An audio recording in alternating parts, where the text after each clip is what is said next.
Right, before I start the actual video, in the video I mentioned data from all sorts of different sources, from different people, different YouTubers, different like Twitter accounts.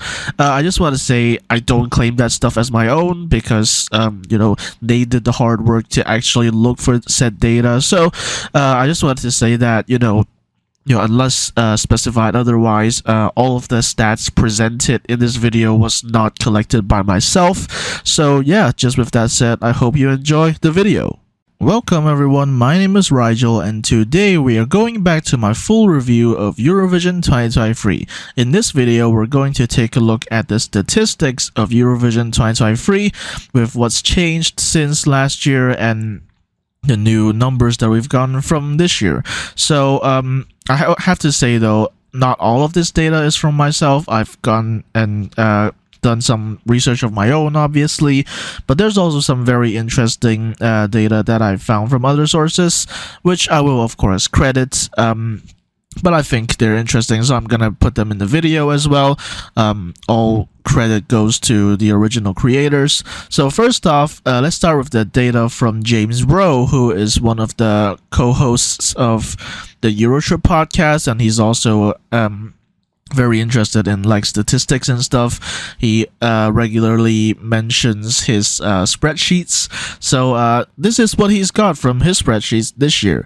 So first off, Soarele și Luna, which is of course Moldova's entry this year, was the 600th song to compete in a Eurovision semi-final.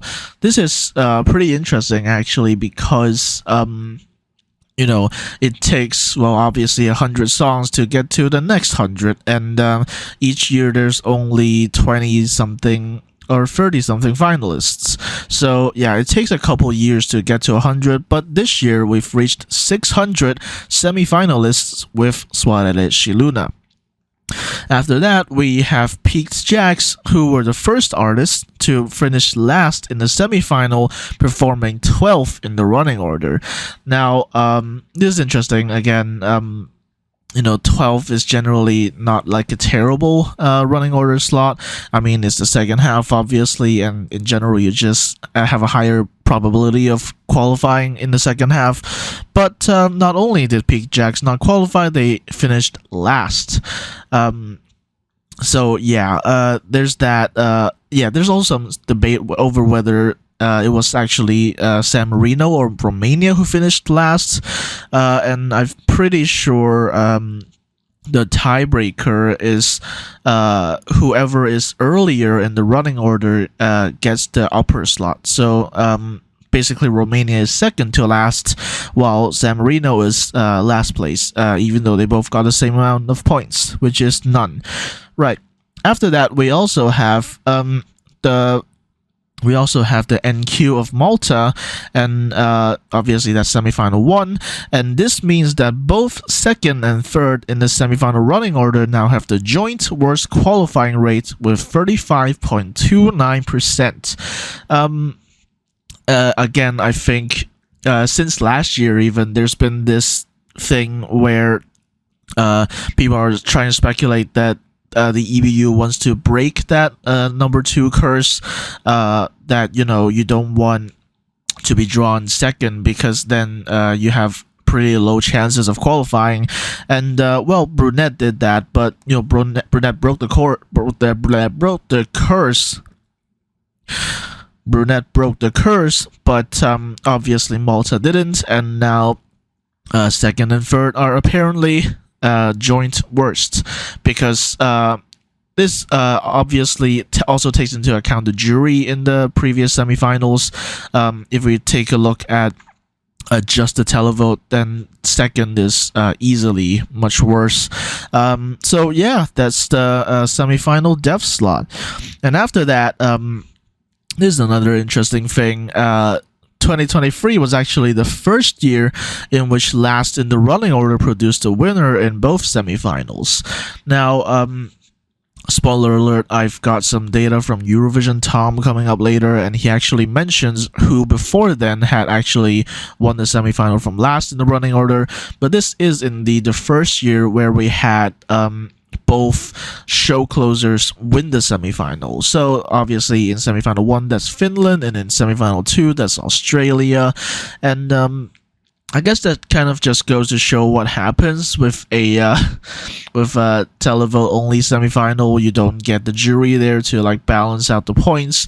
So the songs that are later in the running order tend to get more advantaged. So yeah, kind of surprised because I kind of expected this maybe would have happened some other year, maybe not immediately the year when the jury was removed from the semis. But no, the first year we've got no jury in the semis, both show closers win the show, which again, it has happened, but not in the same year. Not the two same semifinals in the same year. So yeah, that's interesting. And again, it just goes to show the effect of the running order. So another thing about countries participating, North Macedonia obviously didn't take part this year, and this means that this is the first year where North Macedonia didn't feature in a semifinal, and Estonia and Slovenia are now the only countries to perform in 19 Eurovision semifinals. Now, of course, the semifinals started in I think 2004, and since then North Macedonia has been pretty much omnipresent, and yeah, obviously this year they couldn't do it. So yeah, fortunately though, we will probably see North Macedonia in Sweden next year. So yeah, this is actually kind of similar to the stats that I gave for Junior Eurovision, in that Belarus was banned, and then Netherlands actually became the only country to take part in every single edition of Junior Eurovision.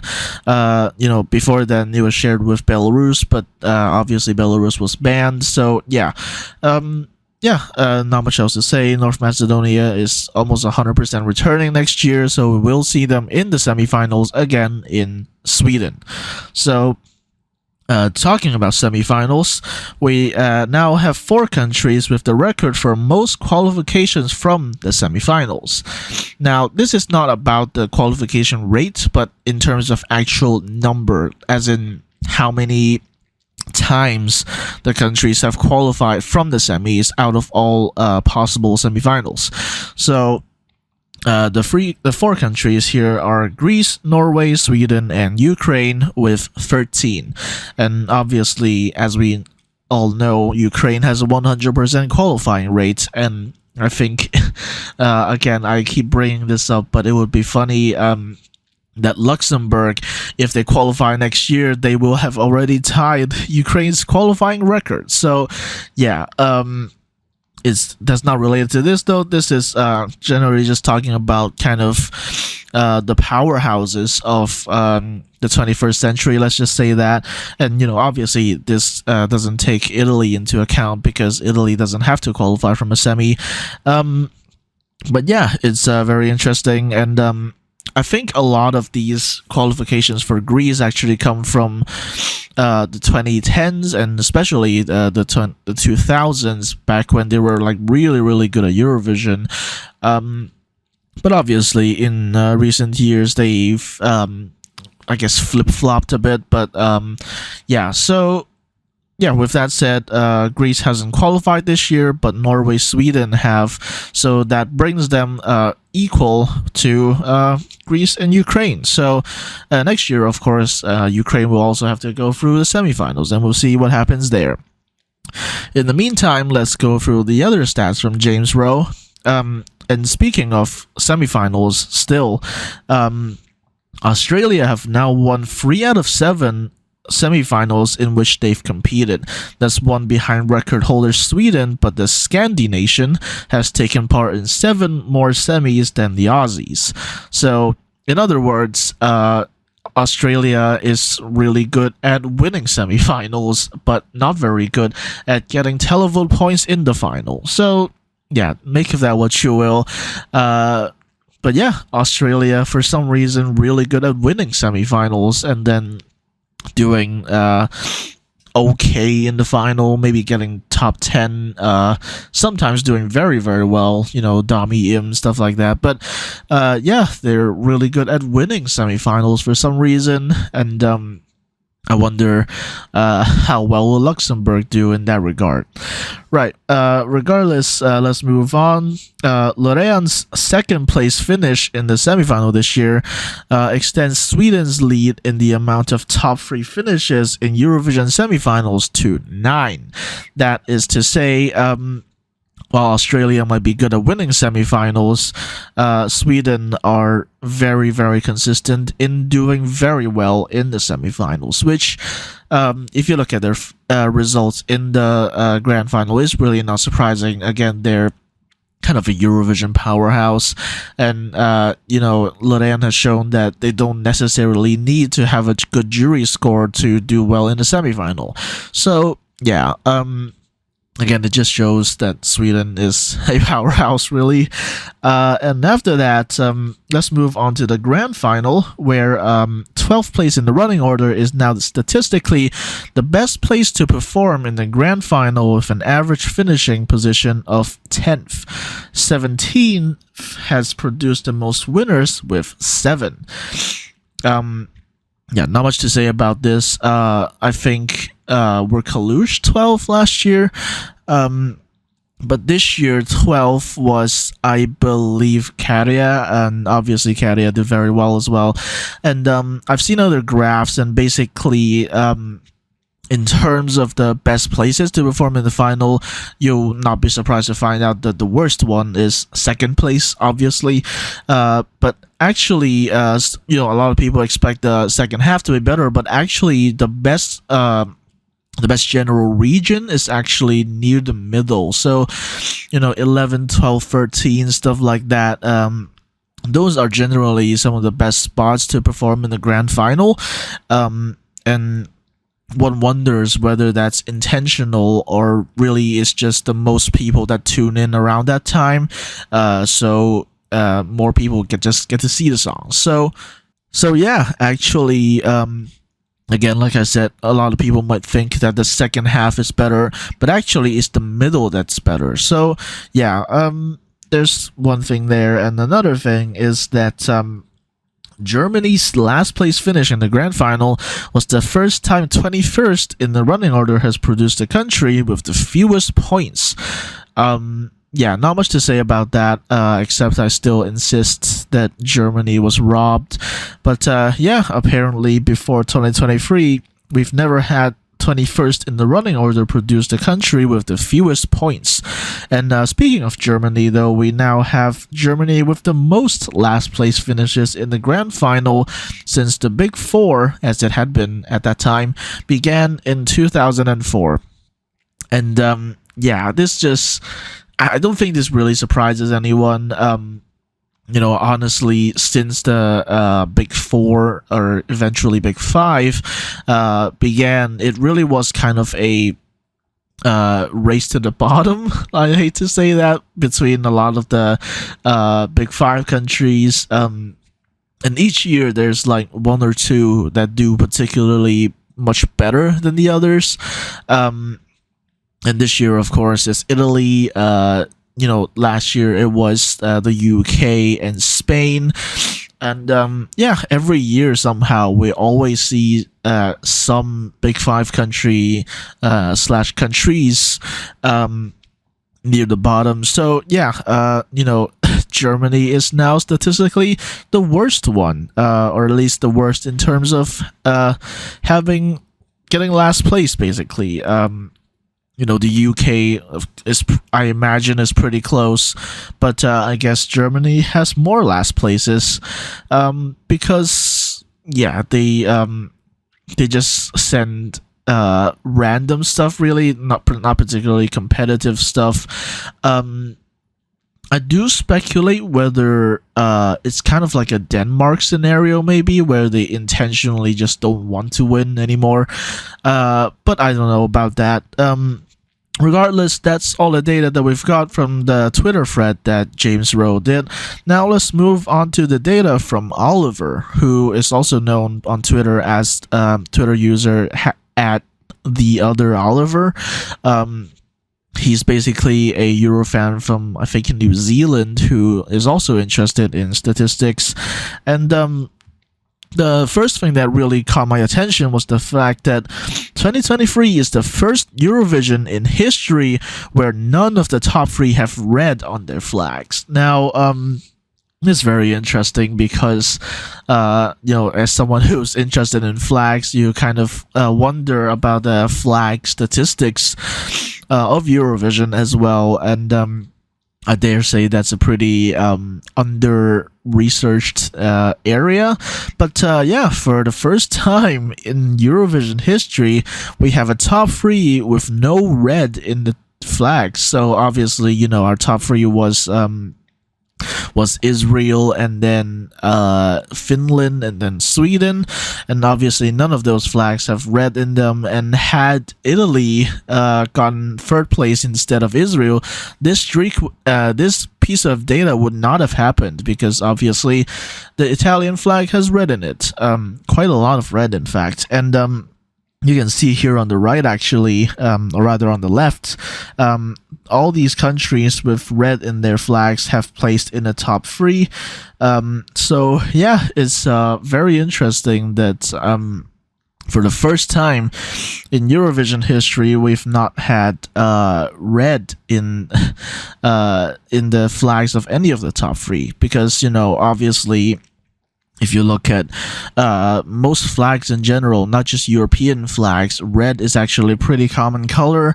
And for the first time, we don't have any in the top three. So the more you know. Another thing Oliver tweeted about is that the highest country that's never won Eurovision is Australia, who of course placed 9th, and then below that it's a long streak until we get to 20th, and then 24 to 26 are also countries that have won Eurovision actually, rather than not won. So there's actually a big chunk in the middle, like Czech Republic, Lithuania, Armenia, stuff like that.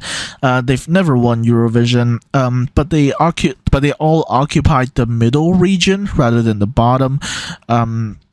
So yeah, that's interesting that it's a lot of the past winners who have filled up the most of the top 10, and then it's countries that have never won that are occupying kind of the middle. So maybe one of those countries will change that in the near future. We'll have to see what happens. In the meantime, Oliver also made this 2020's scoreboard, basically depending on their score, it basically how much they scored in the top 10, they will get 12, 10, 8 points. So for example, Italy is leading right now because they won in 2021, obviously, so that's 12 points. They got 6th in Turin, so that's 12, 10, 8, 7, 6, 5 points. And then okay, after some calculation, I'm not sure I get his system, because like I said earlier, that's 5 points going to Italy in 2022, and then it's 8 points going to them in 2023. So if you add that up, that should be 23 rather than 24. But whatever. I'll look at it more in detail later, but regardless, I'll read out the scoreboard real quick. Italy 24, Ukraine 23, Sweden 19, Finland 15, France and UK 10, Israel, Spain, Switzerland 8, Iceland and Norway 7, Serbia 6, Belgium, Greece, Malta, Moldova 4, Estonia and Lithuania 3, Australia, Portugal, Russia 2, and Czechia 1. Now, obviously, this has really only been going for 3 years, so we can't really derive too much from this, especially near the bottom. But at the top, it does go to show, we've kind of got an idea of who are the powerhouses, and surprise, surprise, it's Italy, Ukraine, and Sweden, who were the powerhouses in the 2010s. So, surprise, surprise. Although I do find it very interesting that Finland are there, because obviously 2023 was not the only time they got a good result. They also got a very good result in 2021 as well. So this goes to show, actually, I think the quality of UMK is definitely on the rise, and I think it's going to be this decade that we're going to dump at it. Mark my words. So with that said, let's move on to the last thing from Oliver, which is that from 2008 to 2022, 53% of NQs in a given year proceeded to NQ in the following year, 37% qualified the year after that, and 10% withdrew. So there's a clear trend here that a lot of non-qualifiers just don't qualify continually. Like I would say, Latvia, Georgia. There's just a trend that once a country doesn't do well, they just keep on not doing as well, and there's about a 1/3 of a chance that they can actually pick themselves back up and get back in the grand final, and or there's also a 1/10 of a chance where they just outright leave the contest, and I strongly suspect Romania will be the latter, but we don't know yet because this is to 2022. We don't have the participation records of 2024 yet, obviously, and much less do we have the qualifications this year, next year. So yeah, it's gonna be a while, but it's interesting to see that more than half of NQs or non-qualifiers in a given year proceed to non-qualify in the following year.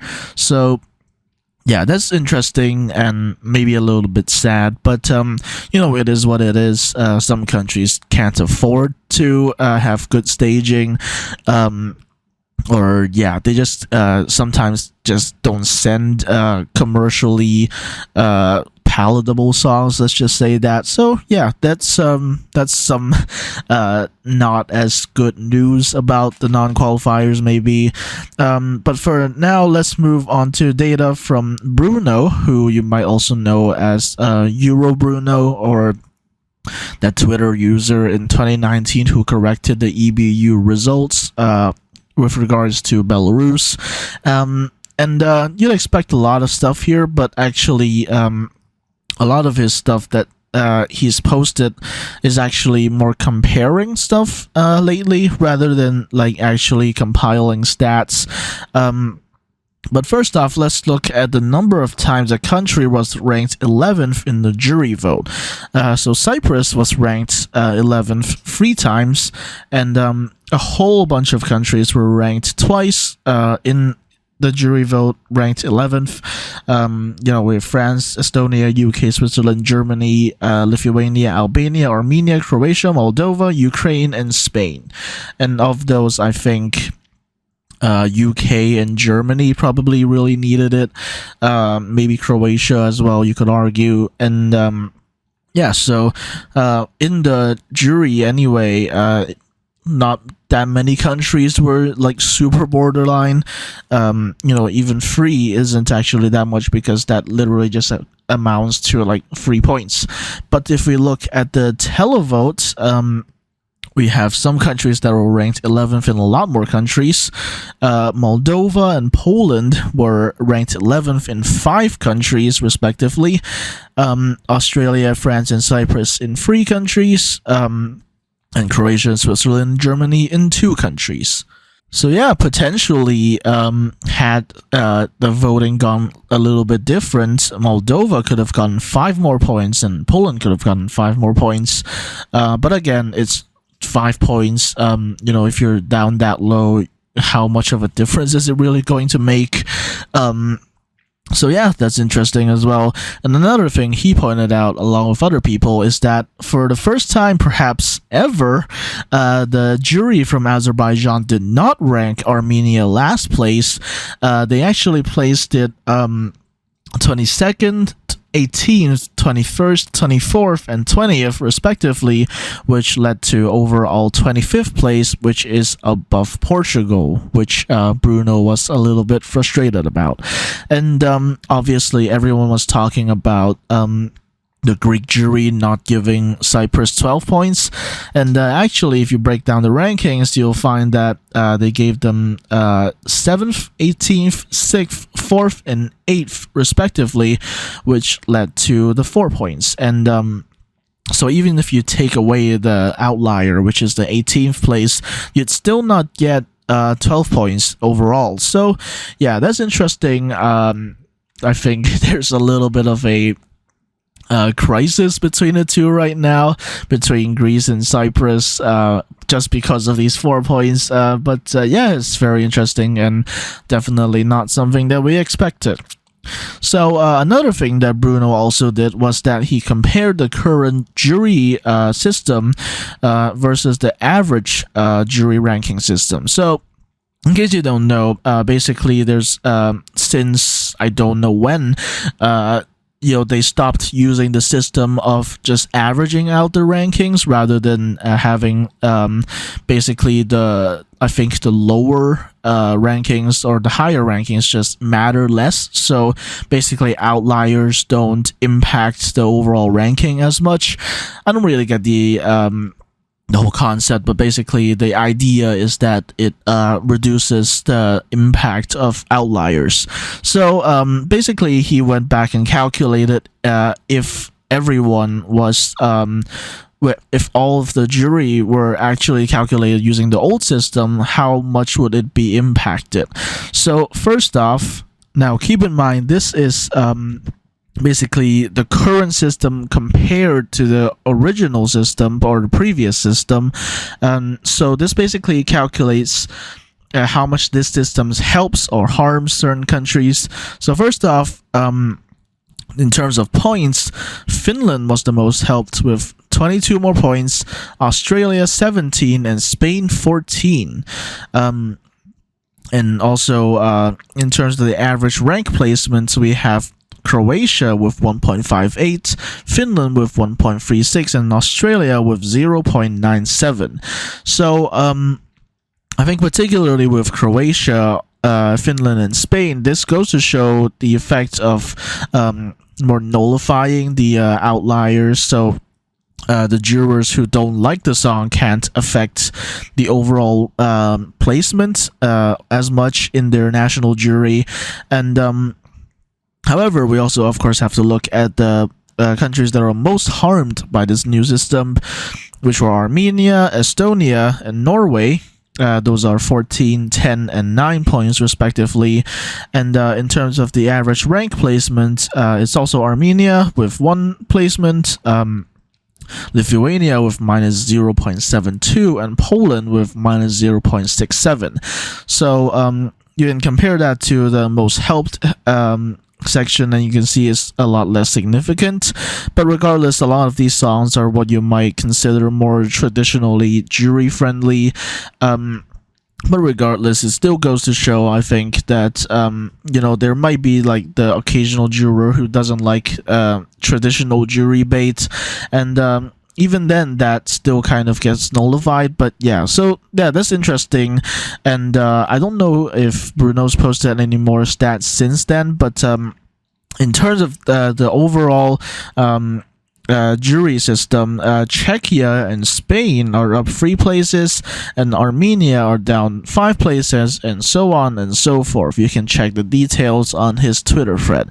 Nonetheless, I think it's still very interesting to examine what this new jury averaging system has brought us, or jury point calculation system, I suppose. So yeah, that's very interesting.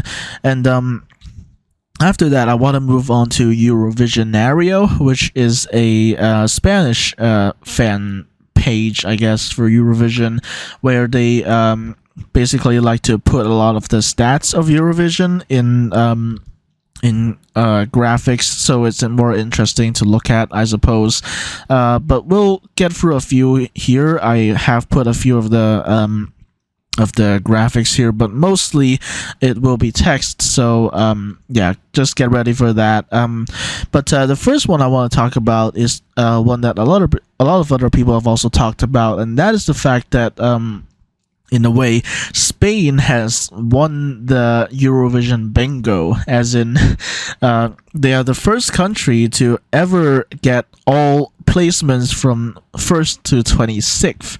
And obviously, Aya got 17th place this year, and previously they never gotten that placement, but now they have, and now they've gotten every single placement from 1st to 26th, and so far there's only been one country in history that has ever gotten 27th, and that's obviously Germany in 2015. But yeah, Spain, they may not have won Eurovision, but they have won the Eurovision bingo. So yeah, that's very interesting. And after that, we have a lot of stats, mostly about cha-cha-cha and tattoo. So let's start with the fact that tattoo is the Eurovision entry with the second largest number of 12 points from the jury since 2014, where they got 15 sets of 12 points ahead of 1944 and Heroes, which got 11 sets, and behind Amor Pelos Deutsch, which got 18 sets. So yeah, it was very clear that this was going to be a jury favorite, and yeah, you can even see that in this number of 12s that they got. And where obviously Tattoo was a jury favorite, Cha-Cha-Cha was, of course, a televote favorite. And since 2014, Cha-Cha-Cha is actually the second Cha-Cha-Cha is the Eurovision entry with the second largest number of 12 points from a televote since 2014. And they got 18 sets of 12 points ahead of Grande Amore, believe it or not, with 14 12s. And Stefania, obviously, they got 400 plus points. They were obviously going to get a huge televote.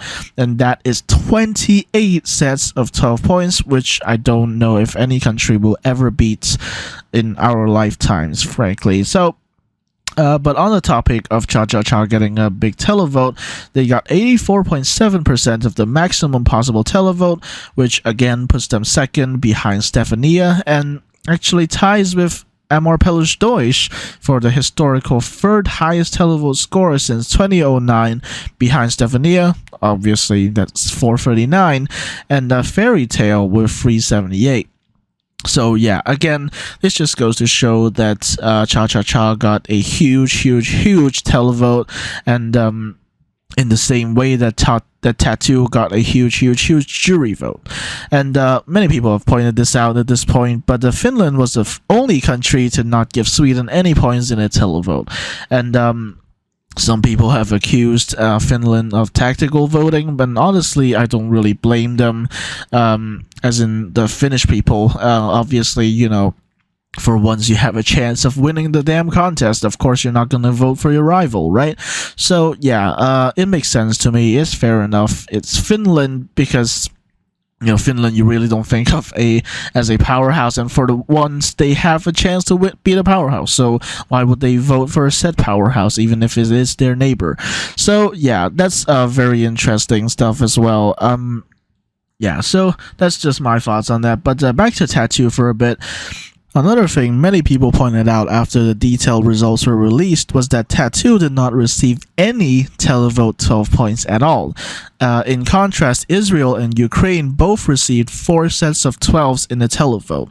Now, I already talked about this in the past, but basically I think, as weird as it may sound, I think a lot of the people who like Tattoo and a lot of the people who like Cha-Cha-Cha just tend to overlap. So in that case, they vote a lot for Sweden and they vote a lot for Finland, but in every single instance, Cha-Cha-Cha just happens to win out. So that's my theory. I don't think there's really an argument that the televote doesn't like Tattoo. I mean, clearly they received a lot of 10s from all over, and they got second in the televote. How can you say that Europe doesn't like Tattoo from that? Come on. So yeah, that's ridiculous. But yeah, it is interesting nonetheless that Tattoo did not get any 12 points in the televote at all, which perhaps solidifies Sweden's status as a jury favorite. So yeah, that's interesting as well. And Eurovisionario also analyzed the best positions for running order. But yeah, this is more about the televote because obviously the jury tends to be more spread out. But basically, the highest televote scores were actually from 12th and 24th, which is actually a joint 153, 11th 150, and 25th, which is 145 points. So in a way, this kind of goes to show, like what I said in the grand final review. Basically, if you want to if you want to get a good score from late in the televote, like late in the running order, you have to really stand out, and when you do, you'll get rewarded for it. And otherwise, actually, the middle tends to be more advantageous for the televote. So yeah, that's interesting as well. And your lowest televote scores are second, surprise, surprise, the deaf slot, yada yada. Third, C deaf slot comments, and 17th, interestingly enough, with 48 points. So I'm not quite sure what's up with that because, you know, that's obviously second half. But I think maybe it just tends to be the case that it might be like sandwiched between either similar entries or sandwiched between very strong entries, and 17th just gets overshadowed, I guess, sometimes. So yeah, that's my hypothesis, but I don't really know for sure. But in the meantime, let's get through more data from Eurovisionario. There's going to be a ton of slides from Eurovisionario. If you like what I talk about here, I highly suggest go following them on Twitter. They post great graphics all the time. So first off, San Marino, they ranked Finland first in the televote, but 26th in the jury.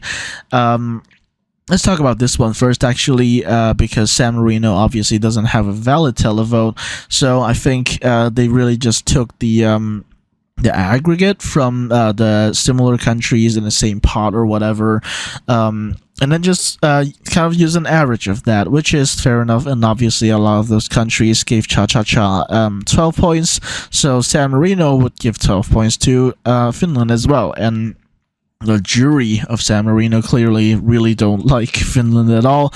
So yeah, that's a bit unfortunate. But speaking of San Marino, let's move to their neighbor, or rather the country they are wrapped by.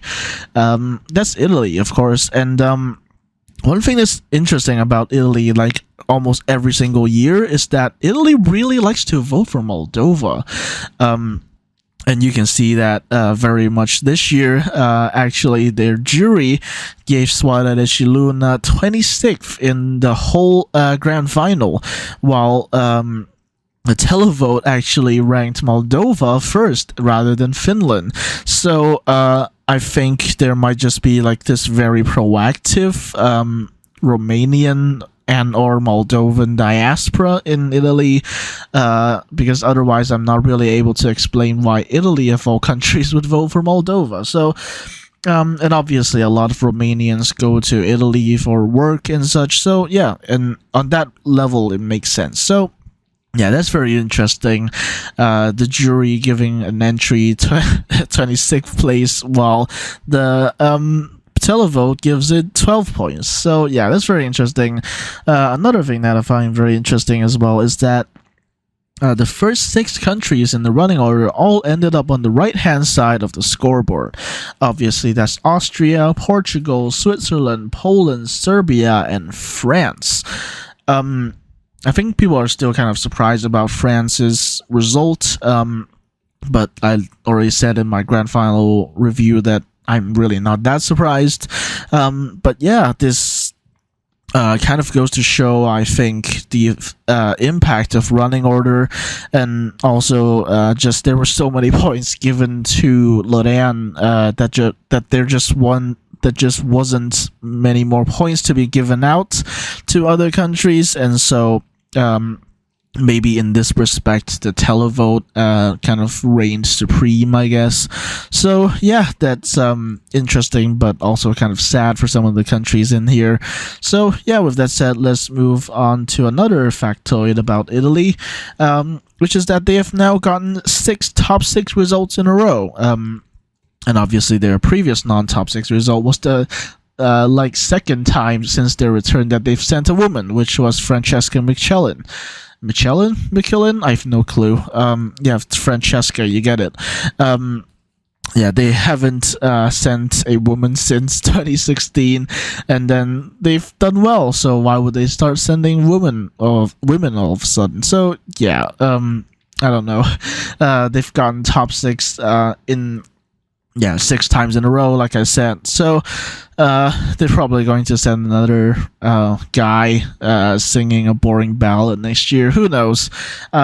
But continuing with Italy, they also continue their streak of having the best Big Five results in odd number years. This is very interesting because, obviously we think of Italy as the powerhouse among the Big Five countries, but actually they only get the best results of the Big Five countries on odd number years. So in 2012, that was Germany. In 2014, that was Spain. In 2016, that was France. Of course, that was Amir with Zhezhekshi. In 2018, that was Germany. That was Michael Schulte, and 2022 that was the UK with Sam Ryder. So yeah, there's this interesting thing about Italy not being the best Big Five country in even number of years. So we'll see what happens next year. Maybe, I don't know, France or hell, Germany might get a good result for once. So yeah, we'll see what happens. But that's something that I didn't really notice when I was looking through the records. But yeah, very interesting. And this is one thing that a lot of us kind of probably knew already, but this is something that a lot of us probably already knew. But basically, Tattoo is the first winner since 2017 to have won the jury, and 2017 was obviously won by Jamala with 1944. If I recall correctly, she also got first in the jury and second in the televote, just like Lorraine. But people are making a far bigger fuss out of Lorraine. So, whatever. It's actually, relatively speaking, it's not very common in the past few years for jury winners to actually win the contest, because usually it's the televote that basically kind of decides who wins the contest. But nonetheless, this is actually the first jury winner since 2017 to have won the jury. So obviously the jury winner win the jury, but yeah, the first overall winner since 2017 to have won the jury. So yeah, that's interesting. And it's something that can happen, obviously, so I don't know why people are so up in arms about it. But continuing with factoids about Tattoo, it actually scored higher than Euphoria by 44 points in the jury, but 100 points less in the televote. So technically speaking, Lorraine actually did worse than she did with Euphoria. So yeah, make of that what you will. But nonetheless, Tattoo also holds the record for the lowest jury placement at 17th. That is to say, their lowest placement by any individual juror in the jury. The lowest score, or rather the lowest ranking, or rather the highest lowest ranking. It sounds confusing, but bear with me.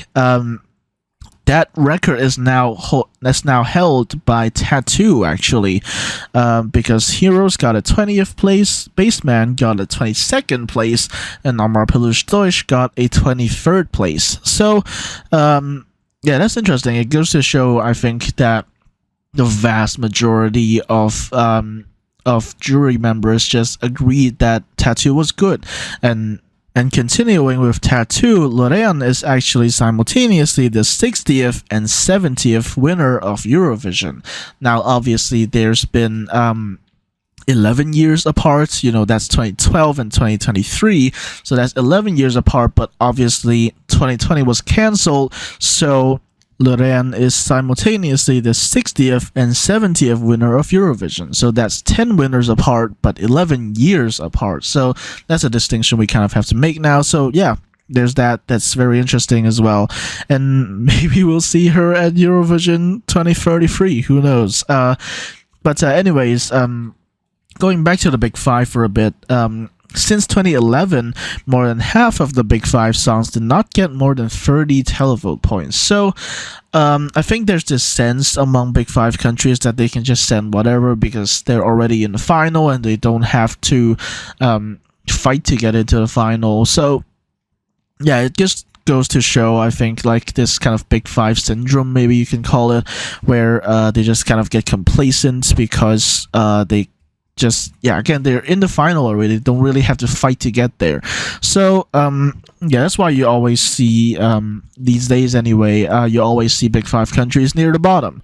So yeah, that's kind of unfortunate. And I think Italy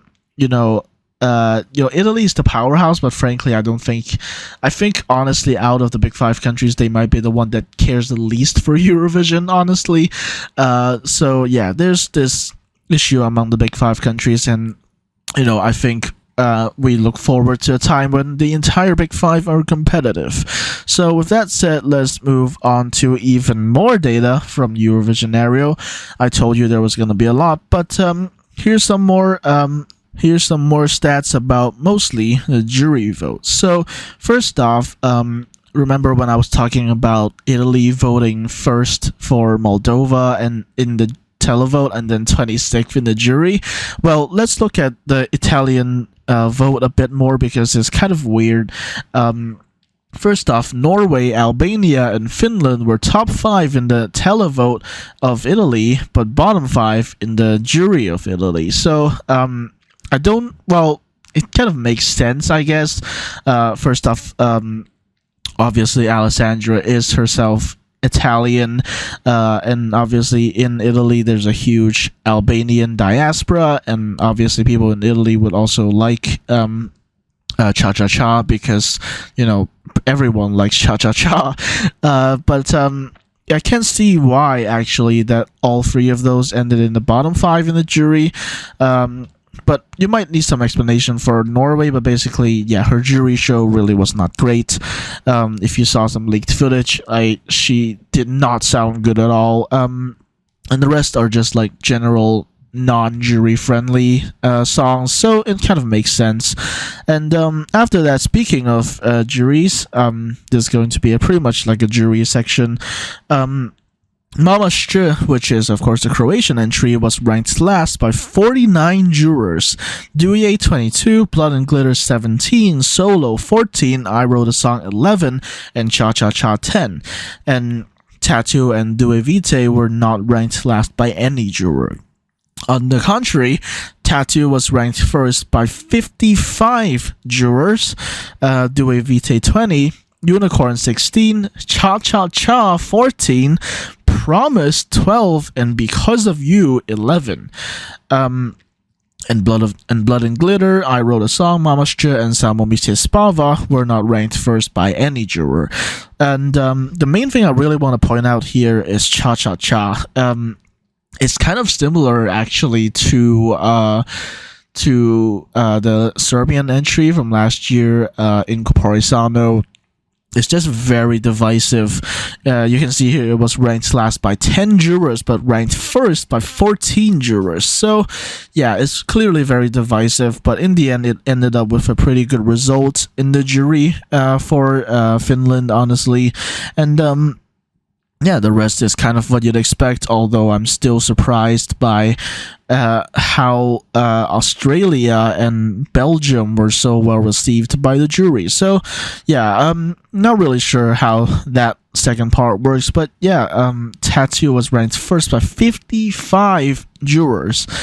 That's just simply crazy. And the percentage there is actually 30.9%, as you can see in the next entry. That's the second highest percentage of jurors ranking it first in this respective year, which is lower than Amor Pellish Deutsch, which was 38.5%, and ahead of Heroes at 22.1%. And it also has the second highest percentage of jury points scored out of the possible maximum score, which is 78.7%, which actually is ahead of Marpellus Deutsch at 77.6%, because you need to remember that there actually weren't a lot of countries in Eurovision 2017, I believe. Correct me if I'm wrong, but I don't think they had a lot of countries in 2017. And actually below Heroes at 79.5%. So yeah, these three entries come up a lot, so you can see like these three entries are very much favored by the jury. So yeah, another thing that's interesting, and we're going from the jury to the televote now, is that 2023 now holds the record for the lowest number of points required to enter the top 10 in the televote since 2009, with Douye just scoring 59 points. You'll notice that I wrote an asterisk before 2009 because well, after 2009, but basically before 2009 it was like all televote for a while, and I checked a few of those years and those were all higher than 59 points, and the second lowest was actually 65, which was Say Na Na Na, San Marino, and 2021 saw 79 points, enough to enter the televote top 10. The highest since 2009 is 110, which was Serbia 2010 with the song Ovoje Balkan. So yeah, that's very interesting, and I think this just goes to show the extent of the point suck by Finland, and I guess you could argue Israel as well. And obviously Sweden, duh. But yeah, it just goes to show that so many people voted for the top entries that there just weren't a lot of there just weren't a lot of entries that could really like pick up the scraps of the remaining points. Let's face it.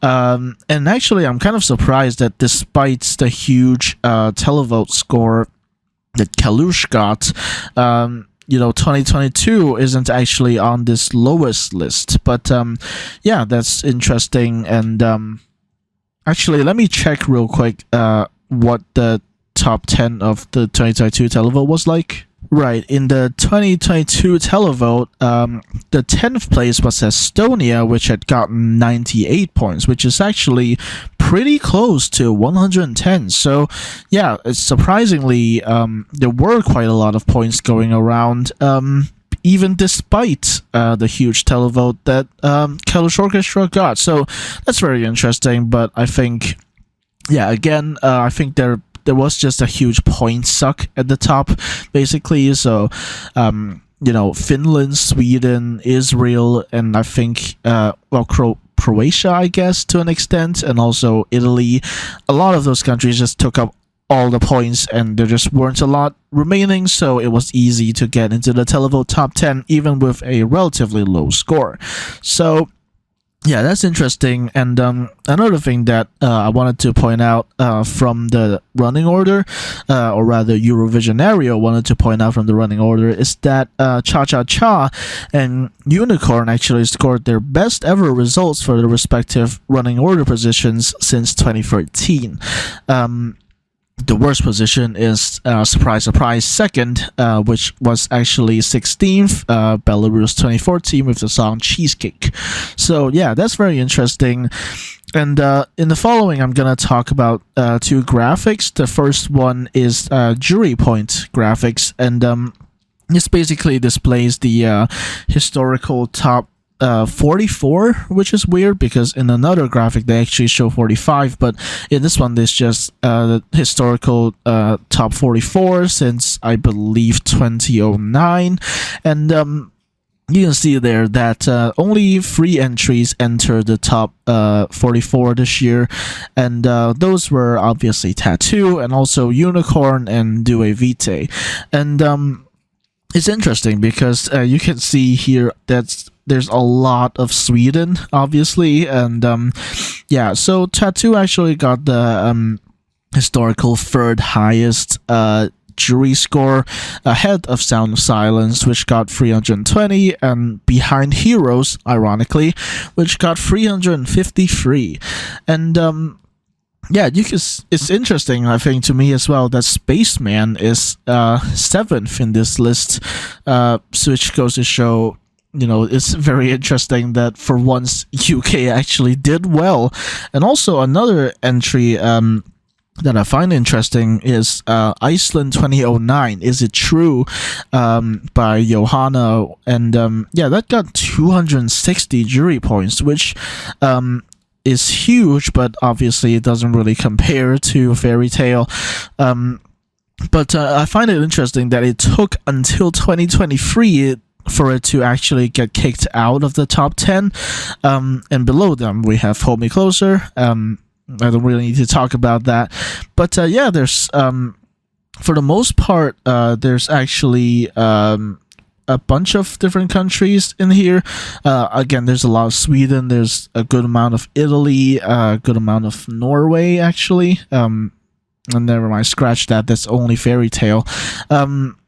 So yeah, there's actually quite a few countries up here that aren't, that did very well in the jury. And yeah, so this year's entries are Tattoo at third place, Unicorn at 42nd, and immediately below them, because they are only 1 point apart, 43rd place, with Due Vitae. So if that's said, let's move on to the televote graph, where we also have a new entry at third place, and that is of course Cha Cha Cha, which is, like I said earlier, it's actually tied with Omar Pelush Deutsch as the historical third highest televote at 376 points. And obviously Stephanie is up there and will never be beaten. And yeah, I'm actually kind of surprised that Fairy Tale was that high in the televote, but I guess it kind of makes sense. And one thing I find kind of weird is Russia. You Are the Only One. That's Sergei Lazarev. I can't remember which year. I'm surprised that it's that high, honestly. I would have expected their previous popular entry, which was those grandmas, to have scored higher, but I guess not. So yeah, that's interesting that they got so high in the televote but still didn't win the contest. Another thing that I find very interesting is it's a lot more random in this one. In the last one, there was a lot more Sweden, and here you get a lot more different countries. You get countries like Austria, you get countries like Bulgaria, although you did get Bulgaria in the last one as well. You get countries like Belgium, you get countries like Azerbaijan, you get countries like Germany, Moldova, Spain, Romania, Poland.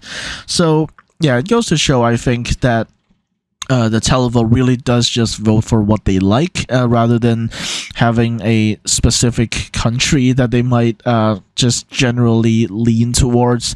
But yeah, so that's very interesting stuff. And I have to note again that Tattoo was not hated by anyone. Like, look at that, they're 27th in the historical televote points ranking. So that's 243 points, which really isn't bad at all. So, what some Carrier fans are saying about no one liking Tattoo, that's just BS to me, frankly. And yeah, also, like I mentioned earlier, this is the first time we've had, as to my memory anyway, this is the first time we've had an all Nordic top 3 in the televote, and obviously we have number 3 in 2023 coming in at 38th place in the all-time top 45 with 216 points. So like the previous graph, we only had the top 3 this year enter the historical top 45. So that's very interesting. So with that said, let's move on to our next source of data, and that is Eurovision Tom. Right, in case you haven't heard of Eurovision Tom, basically he's an Irish Eurovision YouTuber, and for a few years he used to live in China apparently, and then recently moved back to Dublin, and now he's doing videos from Istanbul. And actually right now, as of recording this, I think he's in Bangkok, so he's just like traveling all over the place. But yeah, that's not the point. The point is that He's also like a big fan of numbers, of statistics. He's got tons and tons of different spreadsheets and such. So if you're into this stuff, I highly suggest just checking his channel out. I don't need to be doing shout outs for him, obviously. I mean, I've got like 40 subscribers. But yeah, if you enjoy my type of content, I think you're going to very much enjoy stuff from Eurovision Tom as well. So yeah, I highly suggest you check that out if you're interested. But yeah, the stuff that I'm about to present to you, I basically got from his semifinal 1 and semifinal 2 analysis videos. Because he hasn't actually posted his grand final video yet, presumably because he's out vacationing in Thailand or whatever. So yeah, if that's it, let's get into his analysis of the first semifinal. And the first thing that he pointed out, well, he pointed out a lot of things, but one of the things that I thought was very notable was that the top 3 of the first semifinal was the top 3 in the grand final, and 4 out of 5 of the top 5 came from the first semifinal as well. So obviously that last one was Italy, and they don't really need to be participating in semifinals. But yeah, it goes to show, I think, very obviously, why people were calling the first semifinal the semifinal of death. It was just stronger. There were just stronger songs in general, which made it to higher rankings in the final rankings. So with the exception of songs like Portugal and Serbia, those ended up pretty low, but the high ones ended up pretty high. So yeah, basically I just want to point it out that the first semifinal is kind of undoubtedly stronger than the second. You might disagree about like the songs. You might prefer some of the songs from the second semifinal, but yeah, in the view of the public and then to the jury, clearly the first semifinal was just stronger. So yeah, the next point I want to talk about is the expected score of 10th place in the semifinal, which is 45.7, and this is compared to what the actual 10th place Serbia got, which is 37. So what this shows is actually that basically all the points were just taken up by the higher ups, basically. And I think what Tom said was basically the rest of the countries had to fight over the scraps of what was left, and that's especially true here. Serbia really only qualified by a few points over Latvia. Had Latvia gotten like 3 or 4 more points, I think they would have qualified over Serbia. So yeah, it just goes to show that. And the next point also shows the same idea, basically, that the top 5 got points from every country except the rest of the world. Norway and Switzerland got points from everyone but one country, and Portugal from all countries but 2. So yeah, basically, again, it's just everyone at the top just taking up all of the high points. And Serbia, Latvia, and the rest just have to fight over the scraps. So yeah, that's basically the idea that this is what happens in televote semifinals. You get a lot of countries that get a lot of points, and then the rest just have to, fight for the rest. So yeah, that's kind of just what happens when you have televote only semifinals. And the other stat that I want to talk about that also proves this is that the top 9 countries, not top 10, top 9 countries, which might I remind you, is 60% of the semifinal, took up 91.4% of the total points. Like Tom said, you might expect the top 9 to take up about, a bit more than 60% maybe, but 91.4% of the total points went to the top 9. So again, Serbia really was just fighting for their life to even qualify in the first place.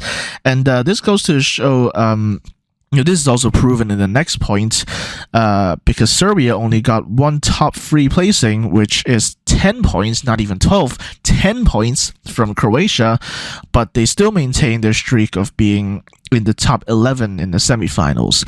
So, honestly, if had Latvia gotten a couple more points and qualified over them, Serbia would still have maintained this streak of being in the top 11 in the semifinals, and that's a really impressive streak. Whether you qualify or not, you're still in the top 11. So all the time you're either qualifying or you're borderline. So yeah, that's a very impressive streak, and after that, we also have the halves to consider, and the one thing that's very important, of course, in televote-only semifinals is the running order. So, in this case, we had basically more countries in the second half qualified than the first half. This year, I believe it was actually, for this first semifinal anyway, I think, and I'm not remembering this actually, but I think it was 5 in the second half, and then 5 in the second half, 4 in the first half, and then 1 in the middle, which was Switzerland. So yeah, that's not actually what I wrote here. What I wrote here was actually that only 2 out of 30 of all semifinals have had more songs qualify from the first half than the second half.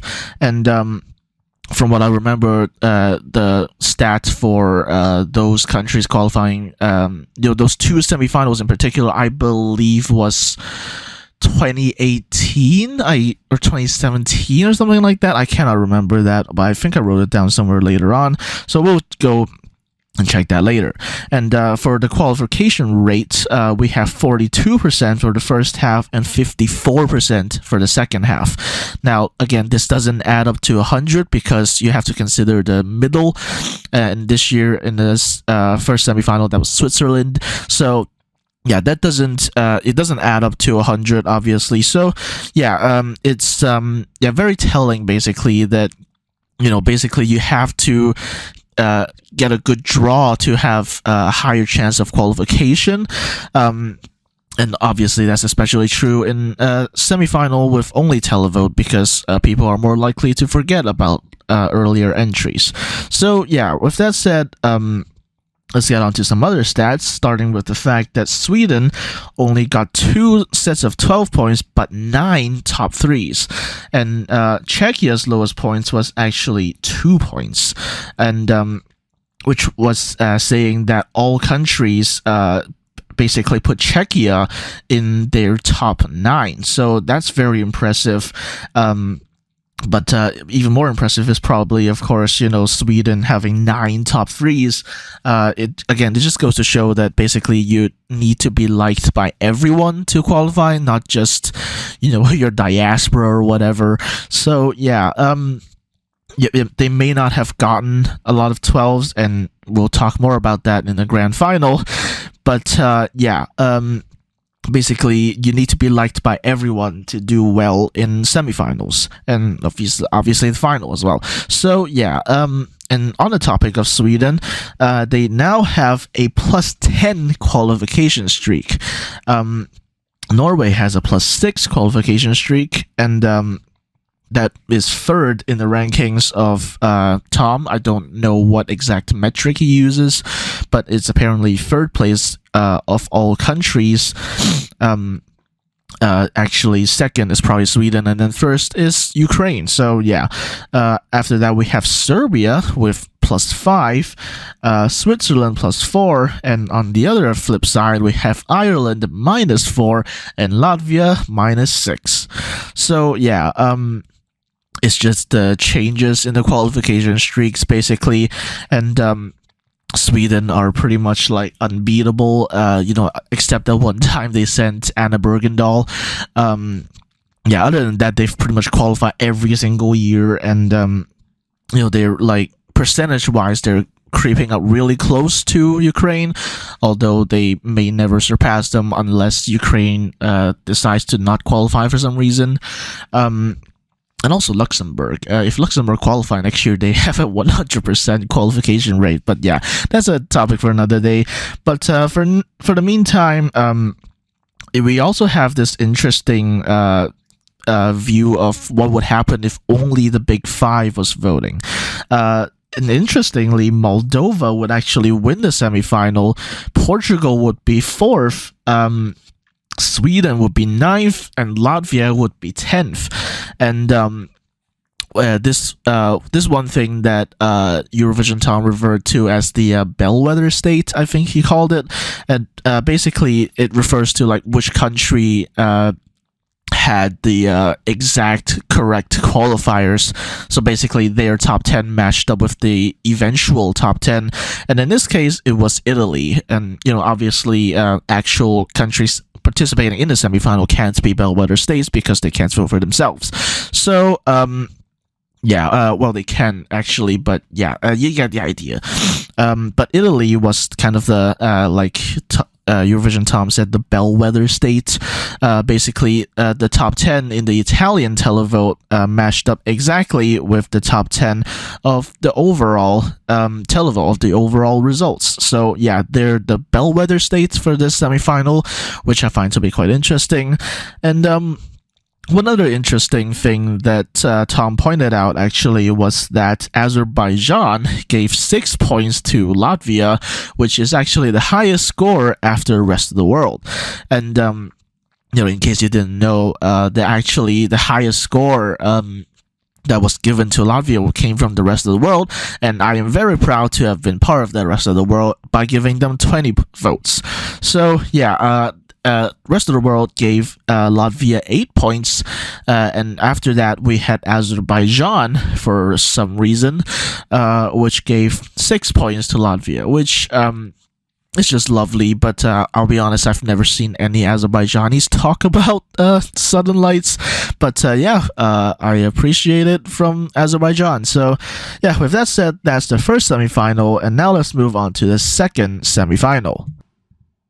Right, with the second semifinal, Eurovision Tom pointed out something that I think I already talked about in the previous slides, which is basically that both show closers this year won their respective semifinals, and the only time that has actually happened before 2023 was 2021 semifinal 1 and 2011 semifinal 1.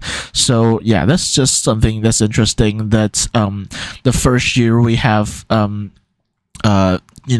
the televote only semifinals in a while, we have both show closers win their semifinals. So that's again, it just goes to show the impact of running order. So yeah, there's that, and some of the we're also going to talk about some of the best results 2023 has brought to some countries. So, for example, we have Austria, whose second best semifinal result was 2023. Because they had won their semifinal in 2014, Conchita Wurst, obviously. And solo is actually Poland's first top 3 result in a semi. And then they proceeded to do much, much worse in the grand final. But we'll get there. And Stay, that's obviously Monica Linkytė, is actually Lithuania's best semifinal result since 2012, when they got third in the semi. So this means actually that Stay actually did better than the Roop. So that's kind of interesting as well. And also Carpe Diem is Slovenia's best semifinal result since 2015, which was also 5th place. Another interesting thing was actually that Armenia maintain their streak of being top 7 when they do qualify. Now, obviously, there's been years where they haven't qualified, but apparently, when they do qualify, they're always in the top 7, so that's very interesting. And speaking of streaks, 2023 continues Belgium's streak of qualifying 8th or lower. So, since basically, I think 2021, they've had the streak of qualifying either 8th or 9th, basically. And this doesn't just include VRT, but this includes RTBF. And it just goes to show that Belgium have this kind of quality for like sneaking into the grand final. But they still make it into the grand final. So yeah, that's interesting as well, and we'll see how much of a sneak they are next year. So with that said, let's get back to the point of being liked by every single country, where we had Australia and Austria, and weirdly also Estonia. All these countries, they got points from every single country. Slovenia, Cyprus, and Belgium got points from every country but one. Poland and Lithuania, every country but two. But Albania only got points from 14 countries, and Armenia 16. For reference, the countries that didn't get to the final, we had Iceland with 12 countries, Georgia with 10, and Greece with 2. So, yeah, again, it just goes to show that you need to appeal to everyone to qualify for the final, not just, again, diaspora. Although this semi was a lot more spread out, you only had Australia and Austria, and for some reason Estonia, getting points from everyone. So yeah, again, you just have to have that wide appeal to countries beyond your immediate vicinity. So yeah, it also shows, although, that it's not as focused at the top, I guess, compared to the first semifinal. And another thing that's very interesting is that the point difference between first and 10th was 140 in the first semifinal, but only 75 in the second semifinal. So, again, it just goes to show that the first semifinal was a very extreme, and Serbia was literally scrambling to qualify. But in semifinal 2 was a lot closer, and frankly, looking at the scores, Estonia just qualified pretty comfortably. So yeah, it was much less close than in the first semifinal, and everything was just closer in general. So another thing is that all qualifiers got more than 3, or at least 3, top 3 placements, and in particular, Australia got 9, and Austria and Poland got 8. It feels weird to talk about Poland being a semifinal top 3 placement, but here we are. Yeah, so again, it just goes to show you need to be liked by a lot of people to really make it through.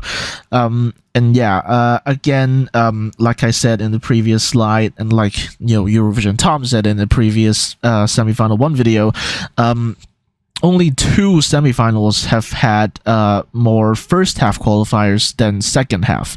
Yeah, I wrote it here. It's 2018. Apparently, it's both semifinals where that happened, which is interesting.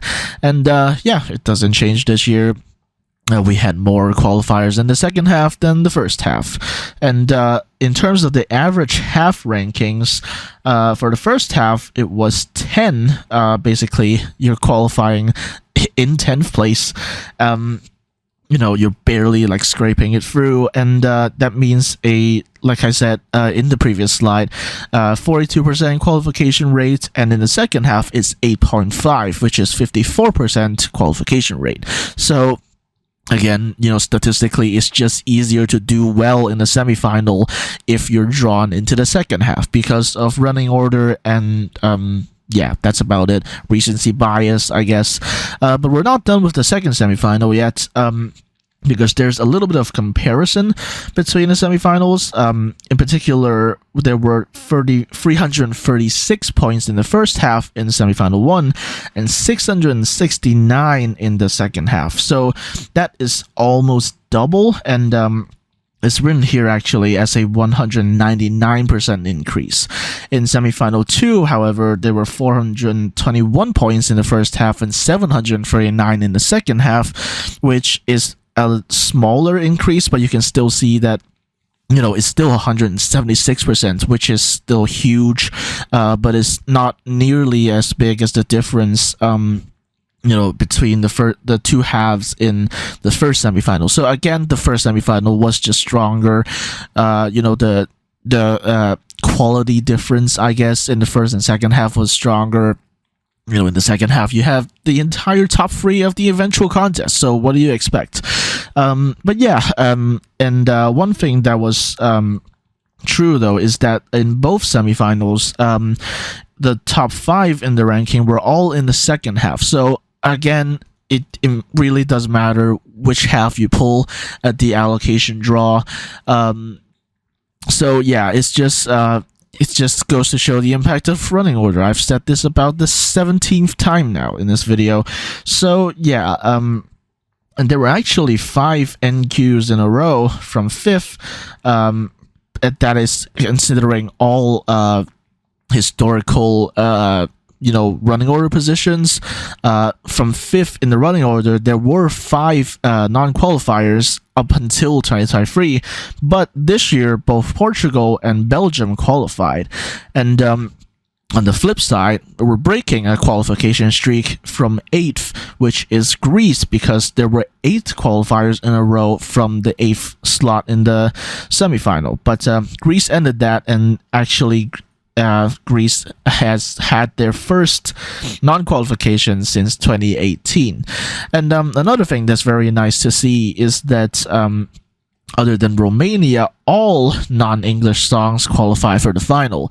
Now, obviously, Degetel was partly in Romanian as well, but all other songs that were partially in native languages all qualify for the final, even though, Serbia was a little borderline, but they still made it. So yeah, that's lovely to see, and I think if there's anything, this goes to show that the televote is much more welcoming, I guess, of non-English songs than the jury. So yeah, that's very nice to see as well, and I hope this continues. Native language songs are nice. They don't. I don't necessarily hate English songs. I mean, I think Tattoo is a masterpiece, frankly, but it's always nice to see the native languages being represented in Eurovision. So the qualification streaks in this semifinal, however, are really not as strong as those in the first semifinal. You might recall that Sweden has a 10 qualification streak, and Norway has a qualification streak of I think 6 or something like that. But in this semi, the only qualification streaks we have are 3, which are Belgium and Lithuania, and 2, which is Australia, Armenia, Poland, and Estonia. And in comparison, that is a lot smaller than some of the qualification streaks in the first semi. So again, it just goes to show the second semi really wasn't as strong as the first one. And we have also got streaks that were broken. Like I said earlier, Greece broke their qualification streak, as did Iceland. They also unfortunately did not qualify. And on the flip side, however, Austria broke a 3 non-qualification streak and even came second in the semifinal, so that's very lovely to see. On the flip side, however, we also have some NQ streaks that were extended. So before we get to the obvious one, we have 2 non-qualifications now from San Marino, who of course last qualified in 2021 with Adrenalina. Another country with a similarly poor qualification streak is Denmark. Now, as I understand it, Denmark just basically really doesn't want to win ever again, and because hosting in 2014 was expensive, and I think they almost went bankrupt or something like that. So they just wanted to avoid that, and that makes sense. But at the same time, look at countries like Moldova. You don't have to be you don't have to always do well, right? You're not always going to win. Like Moldova probably isn't going to win anytime soon. I hate to say it, but you can still get into the final, right? You can still send something that's mildly competitive. Am I right? So unfortunately, a lot of the songs that they've sent in the past few years really just aren't that, and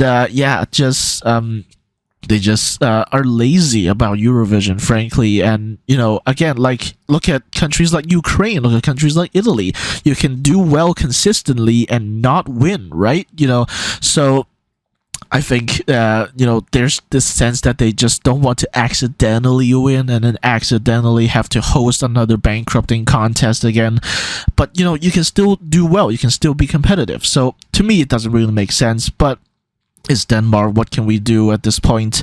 But yeah, in terms of non-qualification streaks, the one that kind of takes the crown is, of course, Georgia. Now they've not qualified in 6 years in a row, and there's again, I'm still working on my what went wrong Georgia 2023 video, and I'll talk a bit more about that issue there. But basically, I think the idea is, I don't think they're going to withdraw because they just their goal really isn't to do well. Their goal is to kind of showcase local culture and local musicians.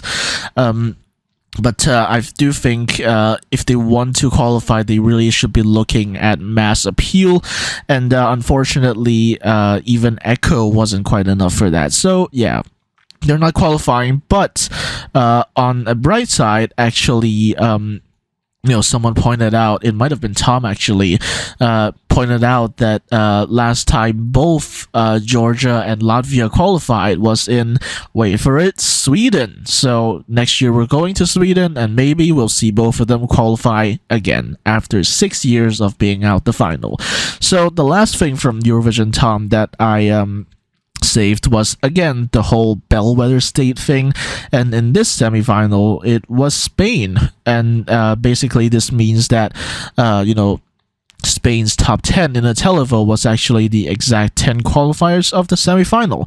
So among the auto qualifiers, the automatic qualifiers, Spain was basically the one that kind of predicted the whole set of qualifiers. So good on Spain for that. And in the meantime, let's move on to our next source of data, or should I say sources, because these are literally just random tweets that I found from different places, and I can't really, trace them back anymore. But I still found these little factoids to be interesting. So here we are, starting with the fact that Sweden is the first and only country so far to have 5 Eurovision entries with more than 100 million streams on Spotify. Now, this really shouldn't be too surprising. I mean, Sweden is the country of pop, essentially. So, their kind of main musical export is pop. So a lot of people listen to it. So 5 entries with 100 million streams, which is hardly surprising given that it's, Sweden. Although I think Italy is starting to catch up, but that's mostly because the songs are popular within their own country, like Brividi, for example. Ironically, the song that did better this year,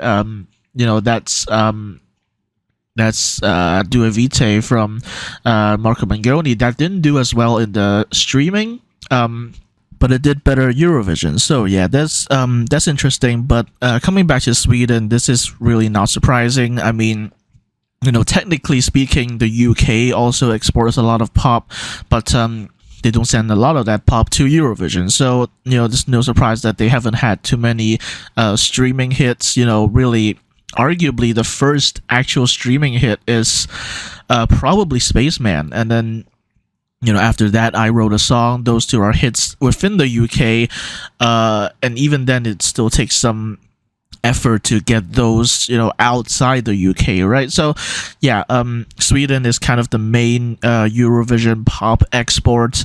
We know them for pop, so yeah, it's not that surprising that they are the country with the most streaming songs on Spotify. So with that said, and staying on the topic of Sweden, Loreen is the third Eurovision winner in the last 25 years to win from a single-digit running order slot, and of course that's 9th, and that's after Dana International, who performed 8th, and Sertab Erener, who performed 4th. And as you can see here, all 3 winners happen to be female. So maybe it says something. Maybe only female winners can win from single-digit running order slots or something like that. Who knows? Another interesting factoid that was reported by a lot of people was that by market share, more people in Chile watched Eurovision than in Romania.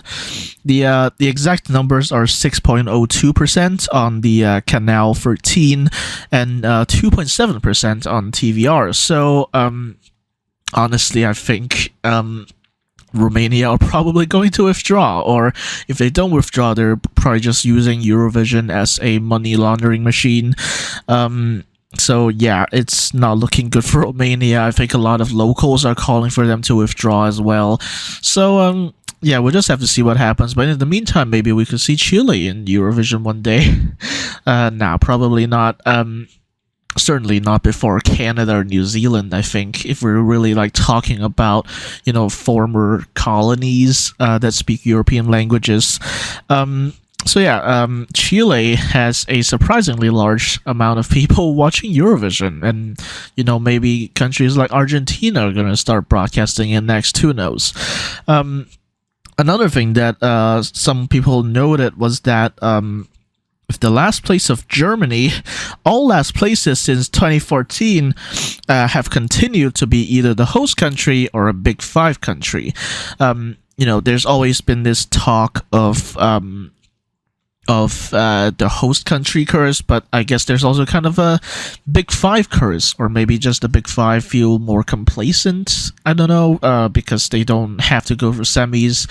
I don't know. Yeah, but the fact still stands that last places just tend to be Big Five countries or host countries. So and actually since the introduction of semifinals in 2004, there's only actually been 4 exceptions to this rule, which were 2009, which was Finland, 2011, which was Switzerland, 2012, which was Norway, and 2013, which was Ireland.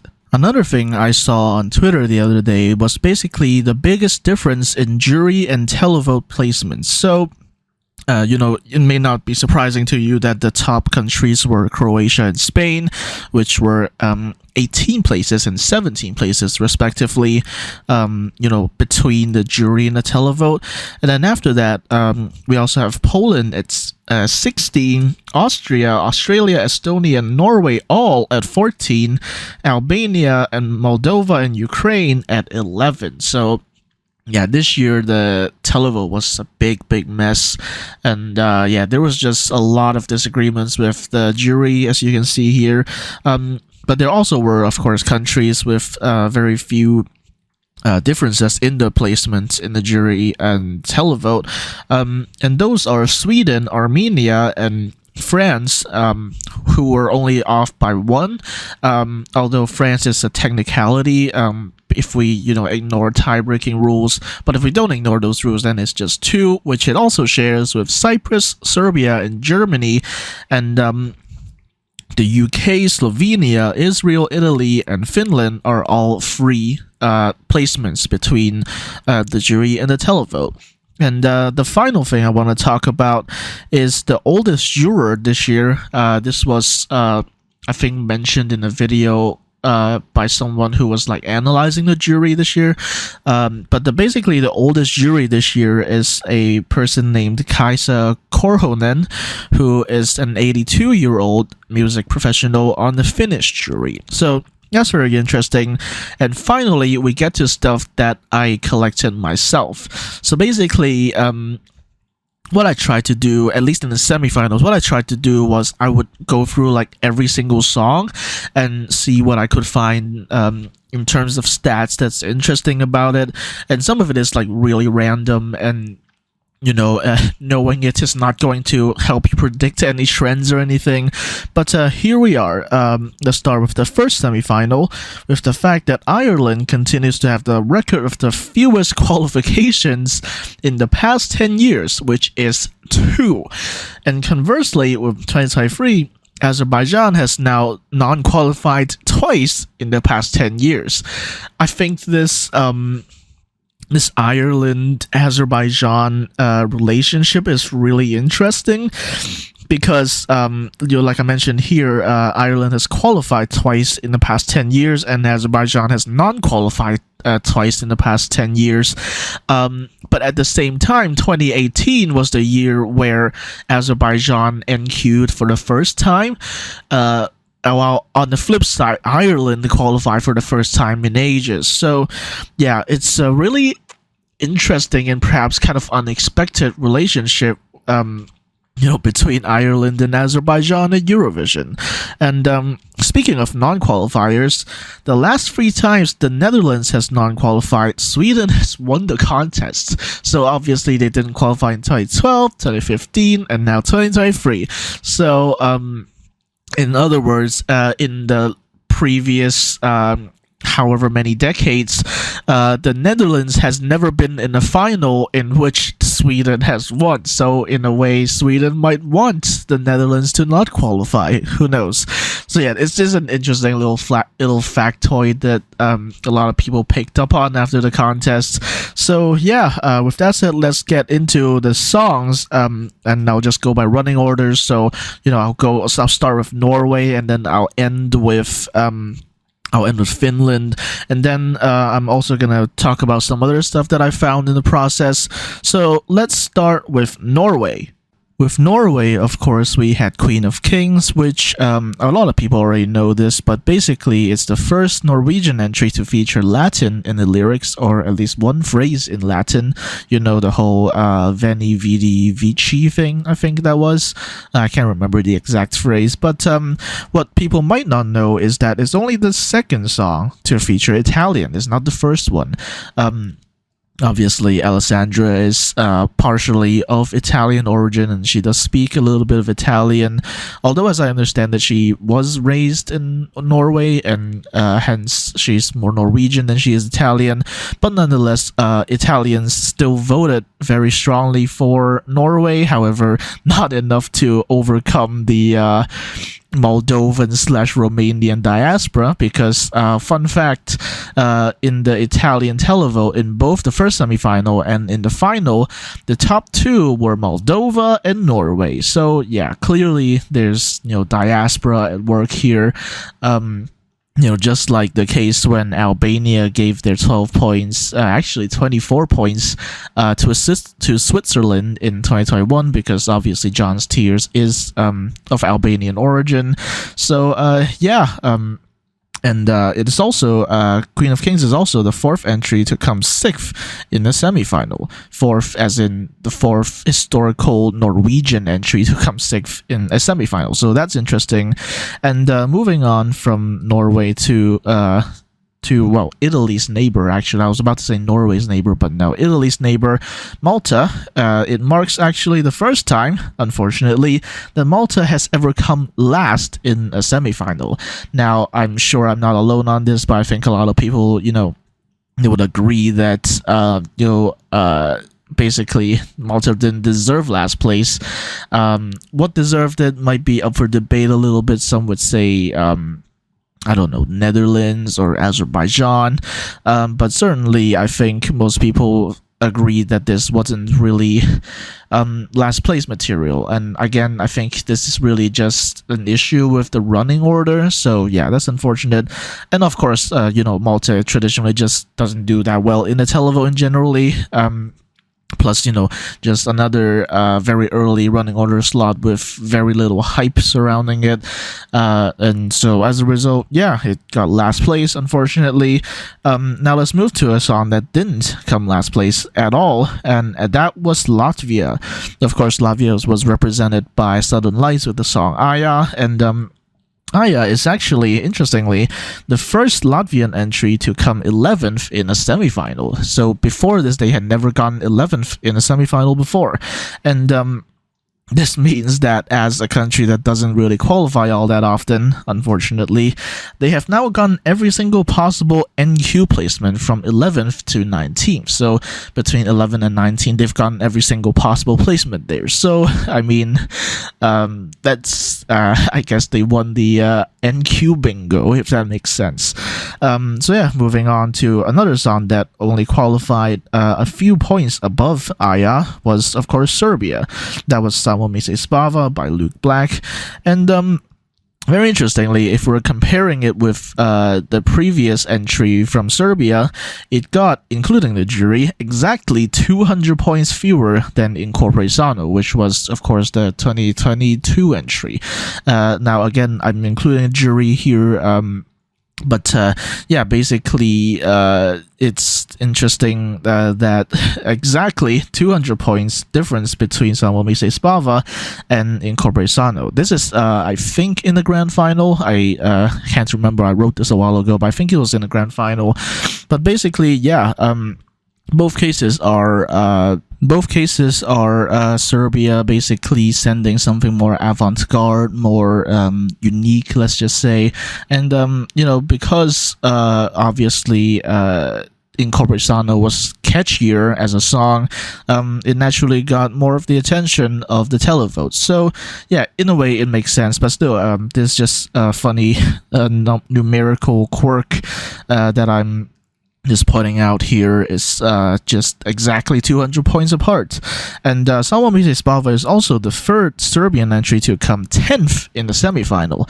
Now, as I already mentioned earlier from Eurovision Tom's analysis, basically Serbia has always been in the top 11 of semifinals, which is a very impressive record. But even if they did non-qualify this year, they would have probably still retained that top 11 streak, I guess. And so that's very interesting. And now let's move on to another song. I don't really have a segue for this one, but Ireland with the song We Are One by Wild Youth.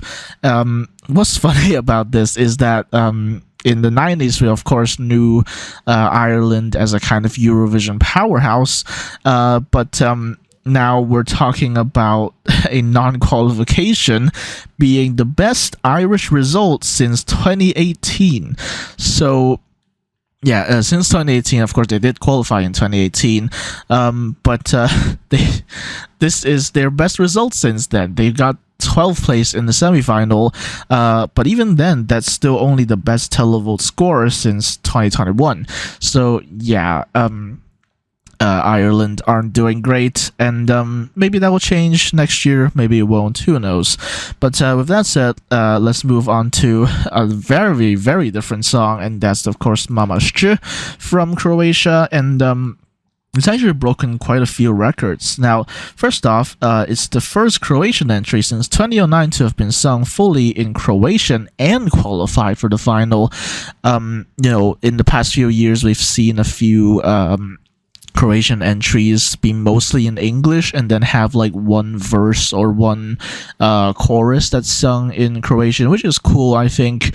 But I guess that just didn't work, and then they decided to start singing in Croatian, and it fully worked. And I'm not saying correlation equals causation, but still, that's very interesting.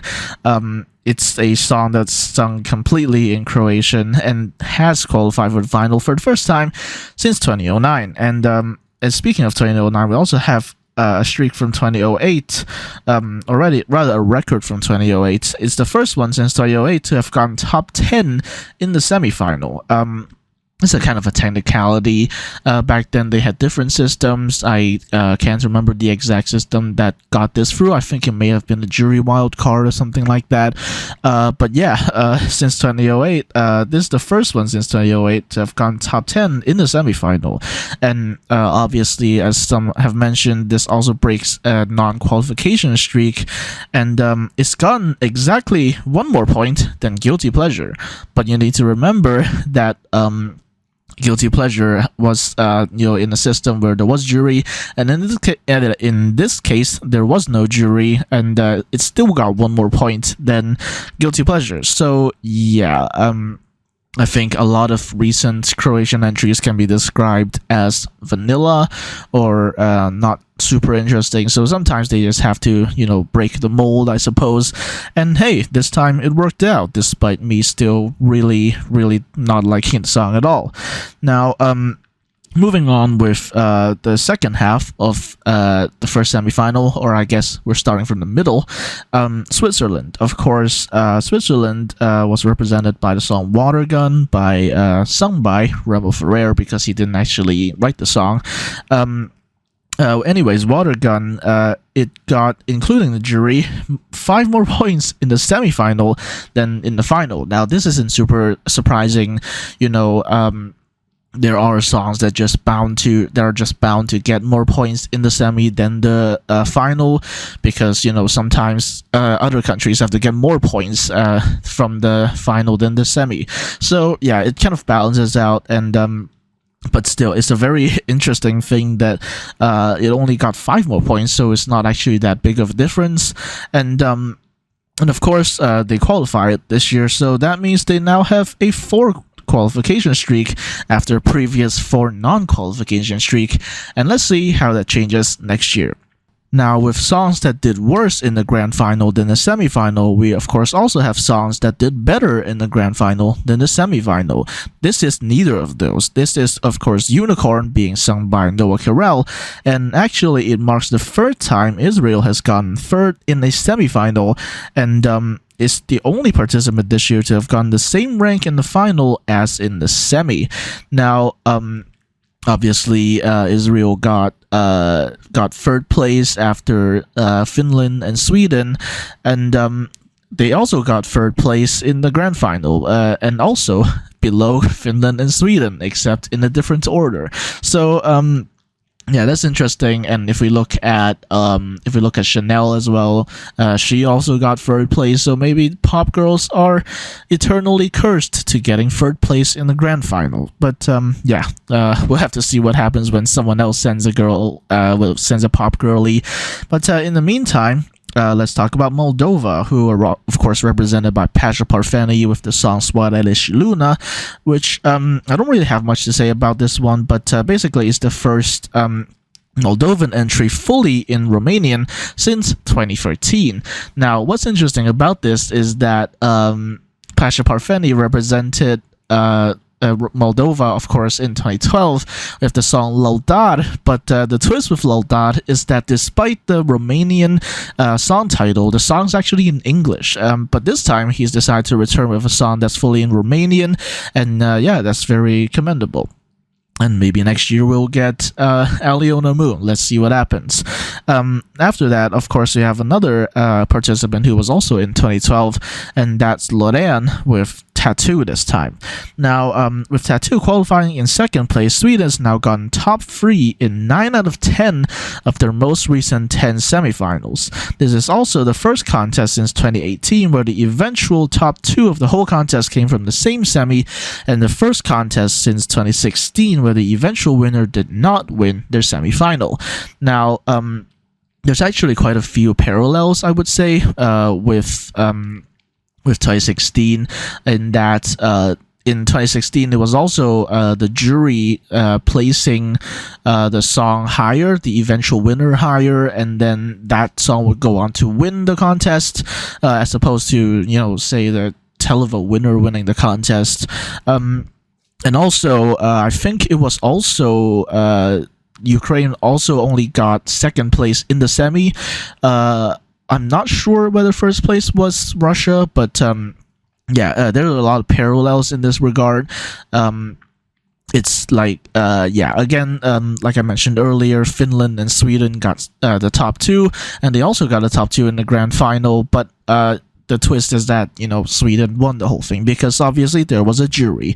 So with that said, let's move on to Azerbaijan, a country who historically really liked buying songs from Sweden.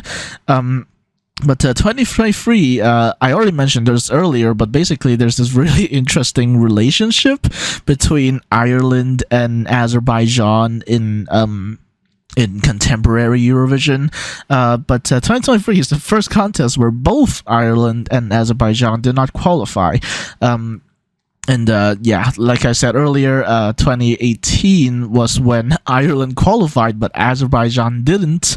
And on the topic of songs, of course, that's a terrible segue, but yeah, Tell Me More is actually the first Azerbaijani entry where the song is self-written since 2008. That is when they debuted in the damn contest. But it's good that they're taking a more local approach to the whole thing, and I hope that they don't get disheartened by the result this year, and they continue with that approach.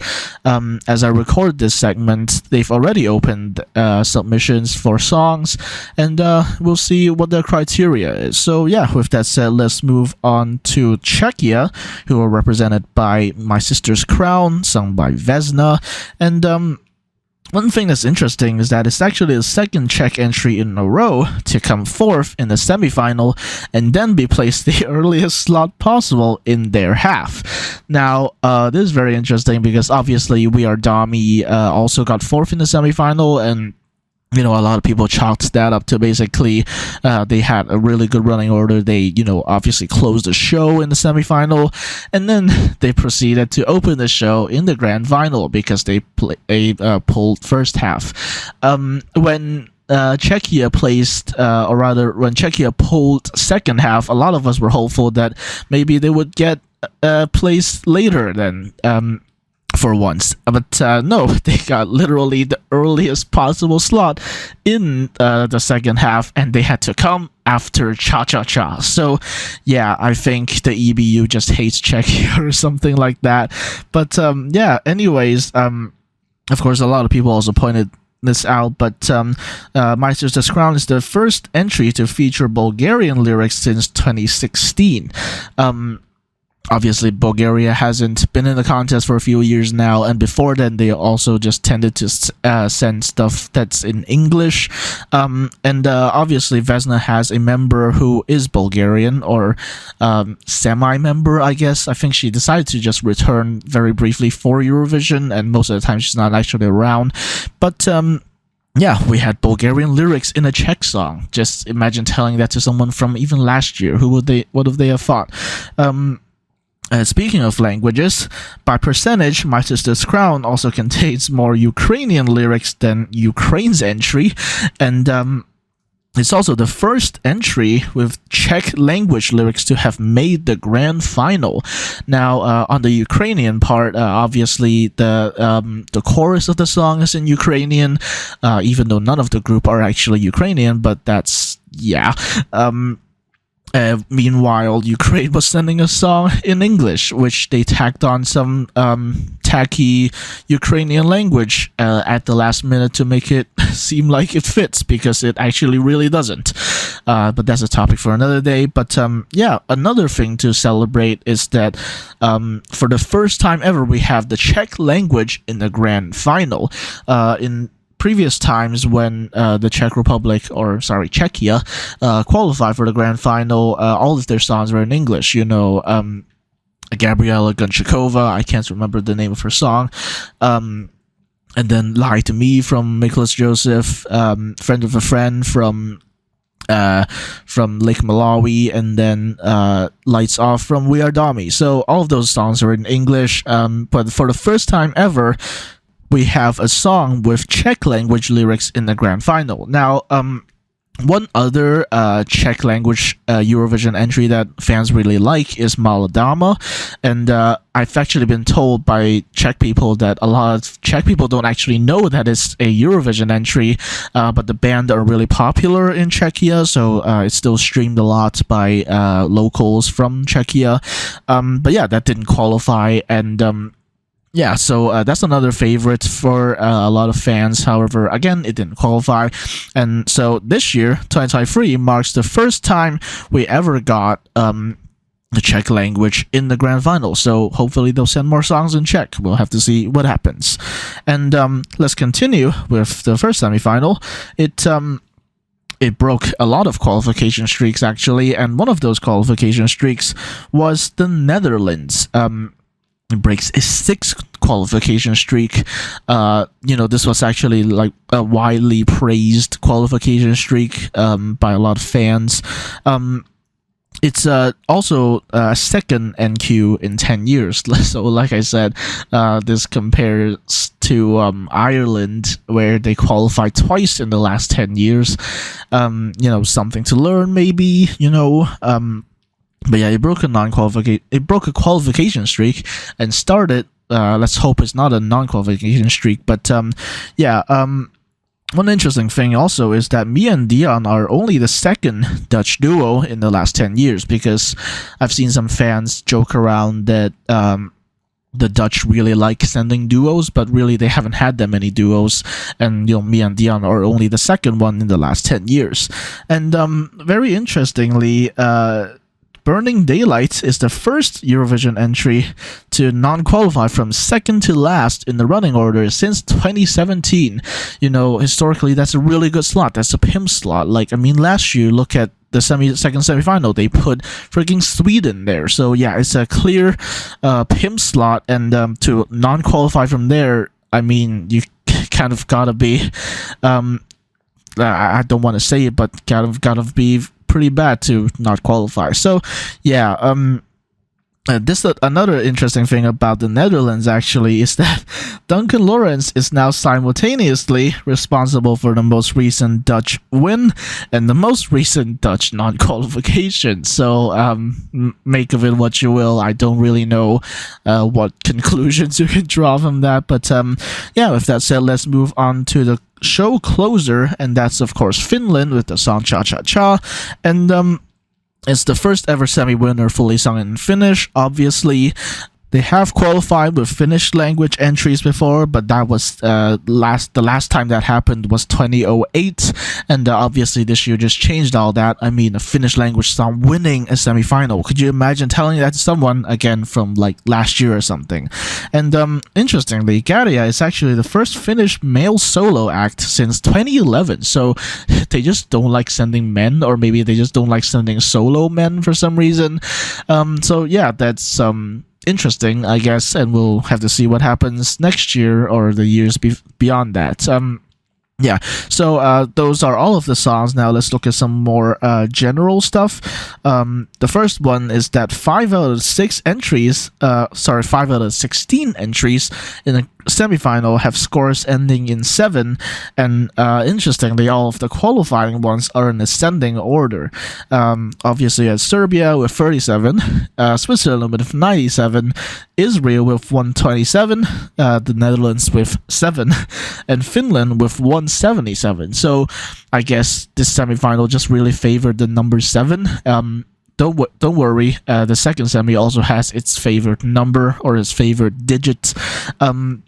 But speaking of numbers, we also had the fact that the points of the 9th entry was exactly double that of the 10th ranked entry. So again, like Eurovision Tom said, there's just a gulf, a little island between 9th, and then below that the gulf or the island is around 10th and 11th, rather than a steep drop off at 10th. So yeah, Portugal had double the points of Serbia. So again, it goes to show that Serbia really was just scrambling to get into the final. But another thing that goes to show that the running order really does matter in a televote only semifinal is that other than Norway, all 100 plus pointers, that is to say all countries that achieved more than 100 points, were in the second half. So like I said, it just goes to show how important the running order is for a televote only semifinal, which a jury nominally is supposed to counter that. So you might get more even spreads when you have a televote and jury in the semifinals. So yeah, that's all I have for the first semifinal. Now let's move on to the second semifinal, and again I'm gonna go song by song. So let's start with Denmark, and of course a lot of people know this by now, but Riley is the first ever Faroese person to perform at Eurovision. Obviously previously they've always sent Danish people, and they've never sent Greenlandic people, and frankly I'm not sure Greenlandic people would want to represent Denmark, but that's a topic for another day. But another interesting little factoid is that Breaking My Heart is the first ever Danish entry to and 14th in the semifinal. So before 2023, they've apparently just never been in the 14th position. So yeah, that's very interesting. And back to the Faroese part, I've actually seen Riley talk in Faroese on like a local TV channel or something like that. It's very interesting. I don't listen to Faroese too often, obviously, but their R is at least as in their pronunciation of the letter R is very similar to the English R. It's like R rather than R as in Czech or Polish, or H as in German or French. It's more actually like the English R. It's like R. So yeah, it's very very interesting. A little bit of linguistic nerding there, but with that said, let's move on to the second song in the running order, and that's Armenia with the song "Future Lover." Now, it's I think a lot of people also pointed this out, but basically it's a song that qualified from second in the running order in the televote. This is the first entry since Poland 2016 to do that. I think it's very important to emphasize in the televote because otherwise we also had entries, I think, in 2017, which qualified from second in the running order, but that was with a jury. So it goes to show, obviously, both Armenia and Poland are countries with big diasporas. So it goes to show, again, that diaspora are kind of important in televote, only semifinals. Especially in this case for getting a song in second place to qualify quite comfortably, in fact. So another thing about the Armenian entry is that this is the first one since 2009 that actually qualified for the final with Armenian language lyrics. So I saw this thing where I think they wanted to sing more in Armenian, but they didn't do that in the end. So again, I think this might encourage more countries to send songs in the native languages. So we'll see what happens with that. But speaking of native language lyrics, Romania, of course, also sent a song with native language lyrics in it. But they didn't qualify, and I think I already talked about this earlier in Eurovision Tom's segment. But basically, other than Romania, all native language songs qualify for the final. And in terms of actual numbers, Dejete is actually the first Romanian entry to get 0 points. But I think it also got they also got dangerously close at one point, literally, because they had an entry that got 1 point, I think, in the 2000s. I'm not entirely sure. But back to the language thing. This is the first Romanian entry since 2015 to feature Romanian language lyrics. So, last year they literally sent a song which where the chorus of the song is in Spanish, but they didn't send anything in Romanian. But this year they did, and some could say they've kind of paid the price for it, but I think it's still good that they decide to send something in a native language. Frankly, it's surprising they didn't change it to English, given what TVR is like, but whatever, let's move on. Actually, before we move on, going back to Armenia for a bit, Milena, you might remember her from winning Junior Eurovision 2021, she just posted a new song called Flashing Lights, and it is a bop. Go check it out right now. Well, not right now, maybe finish watching this video first, but if you're interested, it's like a classic, I guess some people call it Eastern House, but it's more electro-based, I think, for this particular one, but it is a bop. Go check it out. The song is called Flashing Lights by Milena. Yeah, again, a bop. Just go check it out. With that said, let's move on to Estonia, who are, of course, represented by Alika with the song Bridges. Now, and one thing that some people have pointed out is that Bridges is one of the few 2023 entries which placed higher in the grand final than in the semi-final, another one being Belgium. Of course, in the case of both Belgium and Estonia, this is because of the jury. They sang very well with very good vocals, so the juries placed them very high, and that caused them to place very well in the grand final as well. Both of them, of course, getting top 10.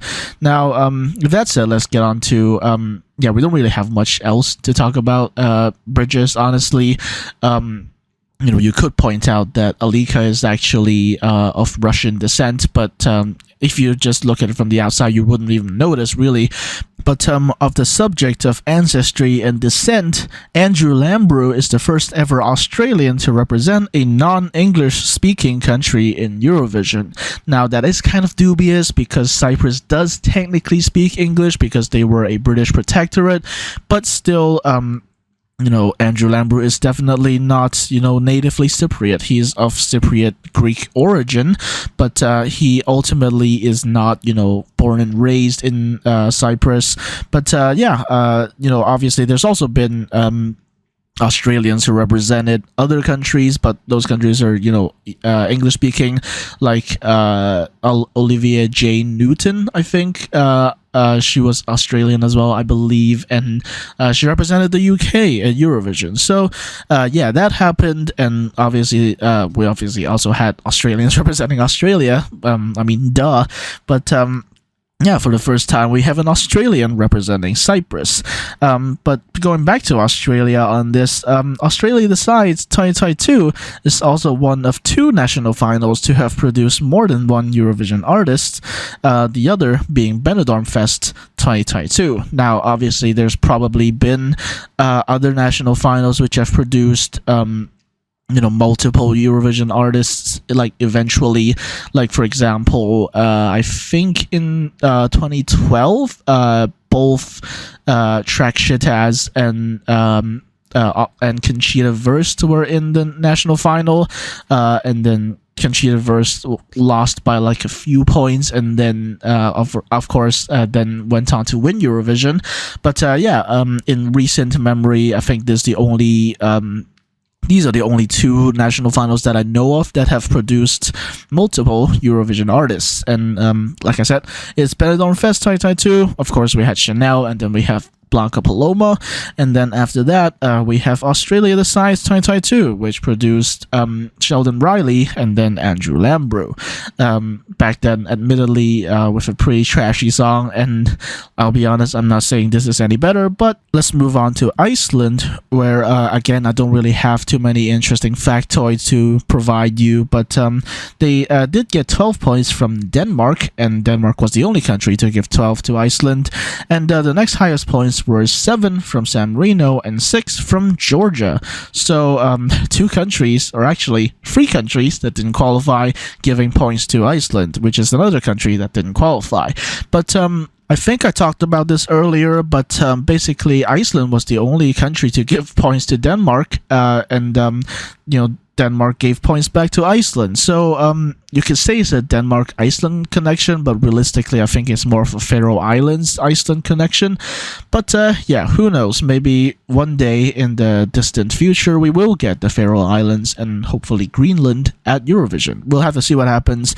But in the meantime, on the topic of Denmark, we of course had Victor Vernikos represent Greece, and Victor Vernikos is of Danish origin. And he is also the youngest contestant this year, and at the time of the contest he was only 16, and actually he only wrote the song at 14 years old. And yeah, that's crazy.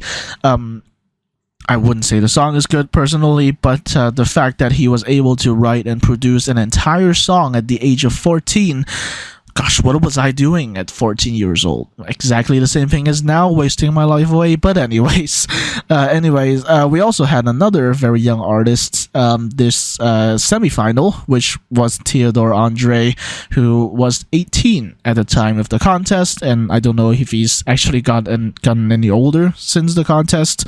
I don't know when his birthday is, but whatever. Let's move on, continuing with the second semifinal with Greece, and we're still on Greece, but this is one thing that's very interesting, is that since 2018, in 2018 we obviously had Oniromu, which didn't qualify, but then, obviously Fuego did very, very well, and this year we're not exactly seeing like a copy of that, but this is the first year since 2018 when Cyprus qualified but Greece didn't. Last year, of course, Greece qualified and then Cyprus didn't, and in 2021 both Greece and Cyprus qualified. In 2019 the same thing, but this is the first year since 2018 where Cyprus qualified but Greece didn't. So there's also that drama about, I think it was Greece only giving 4 points to Cyprus or something like that, causing an entire like diplomatic crisis. Well, not really. That's a kind of a little bit of an overstatement, but yeah, that's well, interesting times we live in, am I right? And how more interesting than Poland coming third place in the semifinal. This is incidentally their best ever result in the semifinal, even though it's not their best result in the grand final, not by a long stretch. But their previous best in a semifinal was sixth place, which was in 2016. Again, that was Michał Szpak. Again, he was also a qualifier with the televote. And 2022, which was Achman. So yeah, again, weird times we live in. And let's move on to Slovenia, and they qualified with a song in Slovenian, and this means that since 2016, Slovenia has never qualified with a song in English, and I was about to say always qualify with a song in Slovenian, but I just realized that's wrong because they didn't qualify last year. But still, other than 2022, they've always qualified, since 2016, have always qualified with a song in Slovenian. By the way, Fala Ne is a bop. So yeah, and honestly, I think that or Sebi might be my favorite entries from Slovenia recently. So yeah, with that said, let's move on to a country that didn't qualify, and that is of course Georgia. Now they were represented by Iru with the song Echo, and one thing that's interesting is a lot of people commended them for this, but basically Iru is actually the first ever Georgian junior Eurovision winner to take part in adult Eurovision. And like with Ireland, this is another very poor result streak. By coming 12th, 2023 is actually Georgia's best result since 2017. So yeah, they've not been doing great in the semifinals. And on the topic of junior Eurovision winners, Iru is the first former junior Eurovision winner to not get seventh in the grand final after Tomachevi sisters and Destiny both did so. And I mentioned Milena earlier, and honestly, given her recent releases, she might be the first ever junior Eurovision winner to also win adult Eurovision. But we'll have to see what happens, what she brings to the table for adult Eurovision. And I'm almost 100% certain she is not doing Eurovision 2024, even though she is legally allowed to do so. Because there's some junior Eurovision artists who are basically itching to do adult Eurovision. Melanie Garcia comes to mind, Spain 2019, but Milena isn't really one of those. She's never really affirmatively said that she's actually going to do adult Eurovision at all, even though the delegation has kind of prepared her for it. But basically, I think she's going to do it on her own terms. She said in an interview that basically she wants to continue to study in musical school and become a better musician before actually going to Eurovision. And honestly, looking at her newest song, Blinding Lights, sorry, not Blinding Lights, that's The Weeknd, I think. Yeah, Flashing Lights, that's the song that Milena released a few days ago. You can look at the producers and the lyric writers and such, and obviously Tokyo 9 was behind the music. He's been behind the music of pretty much every single Milena release. And what's very intriguing is that actually in both the case of Kami Kami and Flashing Lights, I keep trying to say Blinding Lights, I've been trying to do this take 3 times now, but yeah, in both the case of Kami Kami and Flashing Lights, it was actually Milena herself who was responsible for the English lyrics, and it was a little clunky in Kami Kami, I must say, but here it's actually getting a lot better. It's a lot more it's a lot closer to what you'd hear in English pop songs. And to think that she basically wrote a lot of the lyrics. There was another person listed in the lyrics section, but she wrote a lot of the lyrics, and I'm just really excited for her career.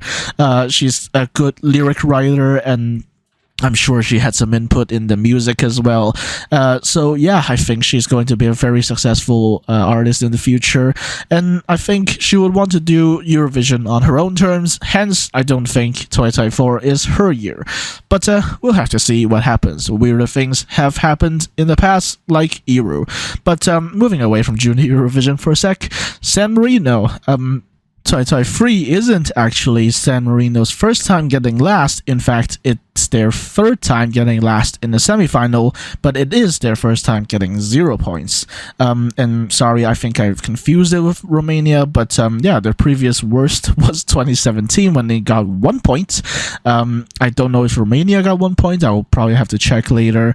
But yeah, San Marino back to being a kind of mediocre country in Eurovision, and let's see if 2024 changes that. One thing that did change definitely was Austria's non-qualification streak, and they qualify in second. It's actually their second best semi-final result ever. Their best semi-final result, of course, being Conchita Wurst, who won her semi-final, and even Caesar Samson, who went on to get third place in the grand final, only came fourth in his semi-final. So that's interesting as well. And from one red-black country, or red-white in the case of the flag, but red-black in the staging, from one red-black country to another red-black country, Albania. Albina and Familia Kamendi are actually the first Kosovars to qualify for the final since Roland Nishlu, which was 2012, and obviously we also had Lindita in the middle, who didn't qualify, and incidentally also had basically not red-black staging, and so maybe, you know, looking at that and looking at Ronella, maybe they've learned a thing or two. But yeah, like I also wrote here, it continues a recent streak where Albania only qualifies with red and black staging. I've already talked about this in previous videos, but yeah, it's a matter of expectancy. I think people expect red and black staging from Albania, and they start to vote for them based on that. And from that, let's move on to Lithuania, where we have Monika Linkytė. As some of you probably already saw the little thing I had on Twitter regarding Monika Linkytė. I've explained myself enough, and I've muted the thread. If you want to argue with me, just don't. But yeah, sorry. Back to Eurovision. I don't even know if Monika Linkytė knew about this incident, but yeah, Monika Linkytė is the second Monika L to represent Lithuania, and ended 3 places higher than Monica Liu in the grand final, despite scoring 1 point fewer than her. So this has a few things really, and I think the main lesson to be learned here was just that the points were really unevenly spread. I mean, like, again, I think I talked about this before, but yeah, it was just a really close bunch between 10th and around 15th. It was like literally 10 points apart. So yeah, that was a really like close region, and yeah, points were just not distributed very evenly, or rather like proportionally, I guess. So yeah, that's interesting. And finally, for semi-final 2, we still have a few more, but finally, for the running order anyway, we had Australia, who, as I mentioned earlier, they've won 3 out of the 7 of the semis in which they participated. So by percentage, they're actually the most frequent semi-final winner to date. And also, with the exception of Taiwan, of course, it didn't qualify there. Other than Taiwan, Australia has always been in the top 6 of the semi-finals. So they are really strong in the semis, and then when they get to the final, no one votes for them anymore. So yeah. And also, Voyager are actually the first ever Australian representatives from Western Australia. They, I think, are based in Perth, and it's actually, incidentally, also the only part of Australia that I've visited. In fact, my little, I don't know if you can really call it a claim to fame, but basically one thing that I can kind of brag about, I guess, is that one of the rocks in the music video of Promise, I've actually stepped on. Like, literally, one of those like big rocks in Perth. I think I don't know if it's in Perth, but yeah, it's around Perth. I've been there. I've stepped on one of the same rocks that Voyager would later come to step on for the music video. So yeah, that's interesting from my perspective. But yeah, remember what I talked about all the entries in the first semifinal ending in 7. Well, we now have entries that end in 4. Again, the qualifier ones are also in ascending order. We had Estonia get 74 points, Cyprus with 94 points, Iceland with 44 points, Greece with 14 points, and Poland with 124 points. So again, I don't know if this happens every year, but this year the lucky numbers for the semifinals are 7 and 4 respectively. And this is just a funny little thing that I found. Greece got 1 more point than their semifinal ranking, so they got 14 points and 13th place. So yeah, it's just a funny little thing that I found. And this is also the first time more than one country has gotten 0 points in a semifinal. The closest previously was the first semifinal of 2009. And had Iceland not been in this semifinal, it would have been 3 zeros. Now, obviously, we had Romania and San Marino get 0. But I don't know if I mentioned it in this segment, but basically the only country that actually voted for Denmark was Iceland. So had Iceland not been in the semi, Denmark would have gotten nil points. They would have gotten absolutely 0 points. So that would have been 3 points, which still isn't as astounding as the 4 zeros that we got from the grand final of 2021, and I saw a lot of people commenting that Tix was fearing for his life. So yeah, and the final thing I want to talk about for the second semifinal was that other than Albania, all second half qualifiers got 100 plus points. Which is very interesting because Albania would later get more televote points than some of those qualifiers and land in the top 10 of the grand final televote. But anyway, speaking of the grand final, let's get into it. And again, I'm just going to go by running order. So first, we do have some kind of miscellaneous stuff. Actually, since I already talked about all of the songs, there isn't really much I could really talk about them again. So some countries might just be skipped, but yeah, let's get into it regardless. First off, there were 2 acts in the grand final containing artists of Dutch descent, neither of which were representing the Netherlands. The first country is Australia, who had I think, drummer who was of Dutch descent. His name is Ashley Doodkorte, I think. I don't know if he actually speaks Dutch, but yeah, that surname is very clearly Dutch. And, where did the name of New Zealand come from? Am I right? So, yeah, Australia with Voyager, they had a member who was of Dutch descent, and another one was Slovenia, where Chris from Joker Out is actually half Dutch, and there's this famous clip going around of him going, what was it, by the Fable, and then Kroketjes halen met de jochies. So yeah, there's that clip of him. I think that was during the Amsterdam pre-party. Yeah, so he does actually speak Dutch. He's actually fluent in Dutch because, again, his mom is actually Dutch. And someone also pointed out that jochies is actually a dialectal word that, it's not the standard. The standard word is jongens for boys. But yeah, he says jochies, which, again, is a dialectal word. So yeah, that's interesting. Chris actually speaks fluent Dutch, and he actually you may or may not know he has quite a few Dutch fans. So yeah, the band has a few Dutch fans, and Chris is obviously in the band. So yeah, that's interesting that we had 2 artists of Dutch descent in the grand final, and neither of them were representing the Netherlands. So yeah, that's very interesting. Another thing is that Pasha Parfeni is the only returnee in 2023 to have done worse than their previous result in terms of placing. If you ask about Iru, well, Iru didn't really do at Eurovision, so I don't really count her. But yeah, Pasha Parfeni, and there's a few others, of course, Lorraine. Now, why the reason I mentioned placing wise is because in terms of points, Lorraine also did worse than 2012 actually. Because if you count it by basically the televote plus jury, Euphoria actually got 630 something points. I already showed it in the in one of the graphics that Eurovision Ario posted. But yeah. Euphoria actually got around 630 something points, while this time Tattoo only got 500 something points. So yeah, L'Oreal technically did worse, but in terms of placement, she didn't really do worse. But Pasha Porfeni definitely did, because he got 11th place in 2012, and this time in the 20s. So yeah, that's kind of unfortunate.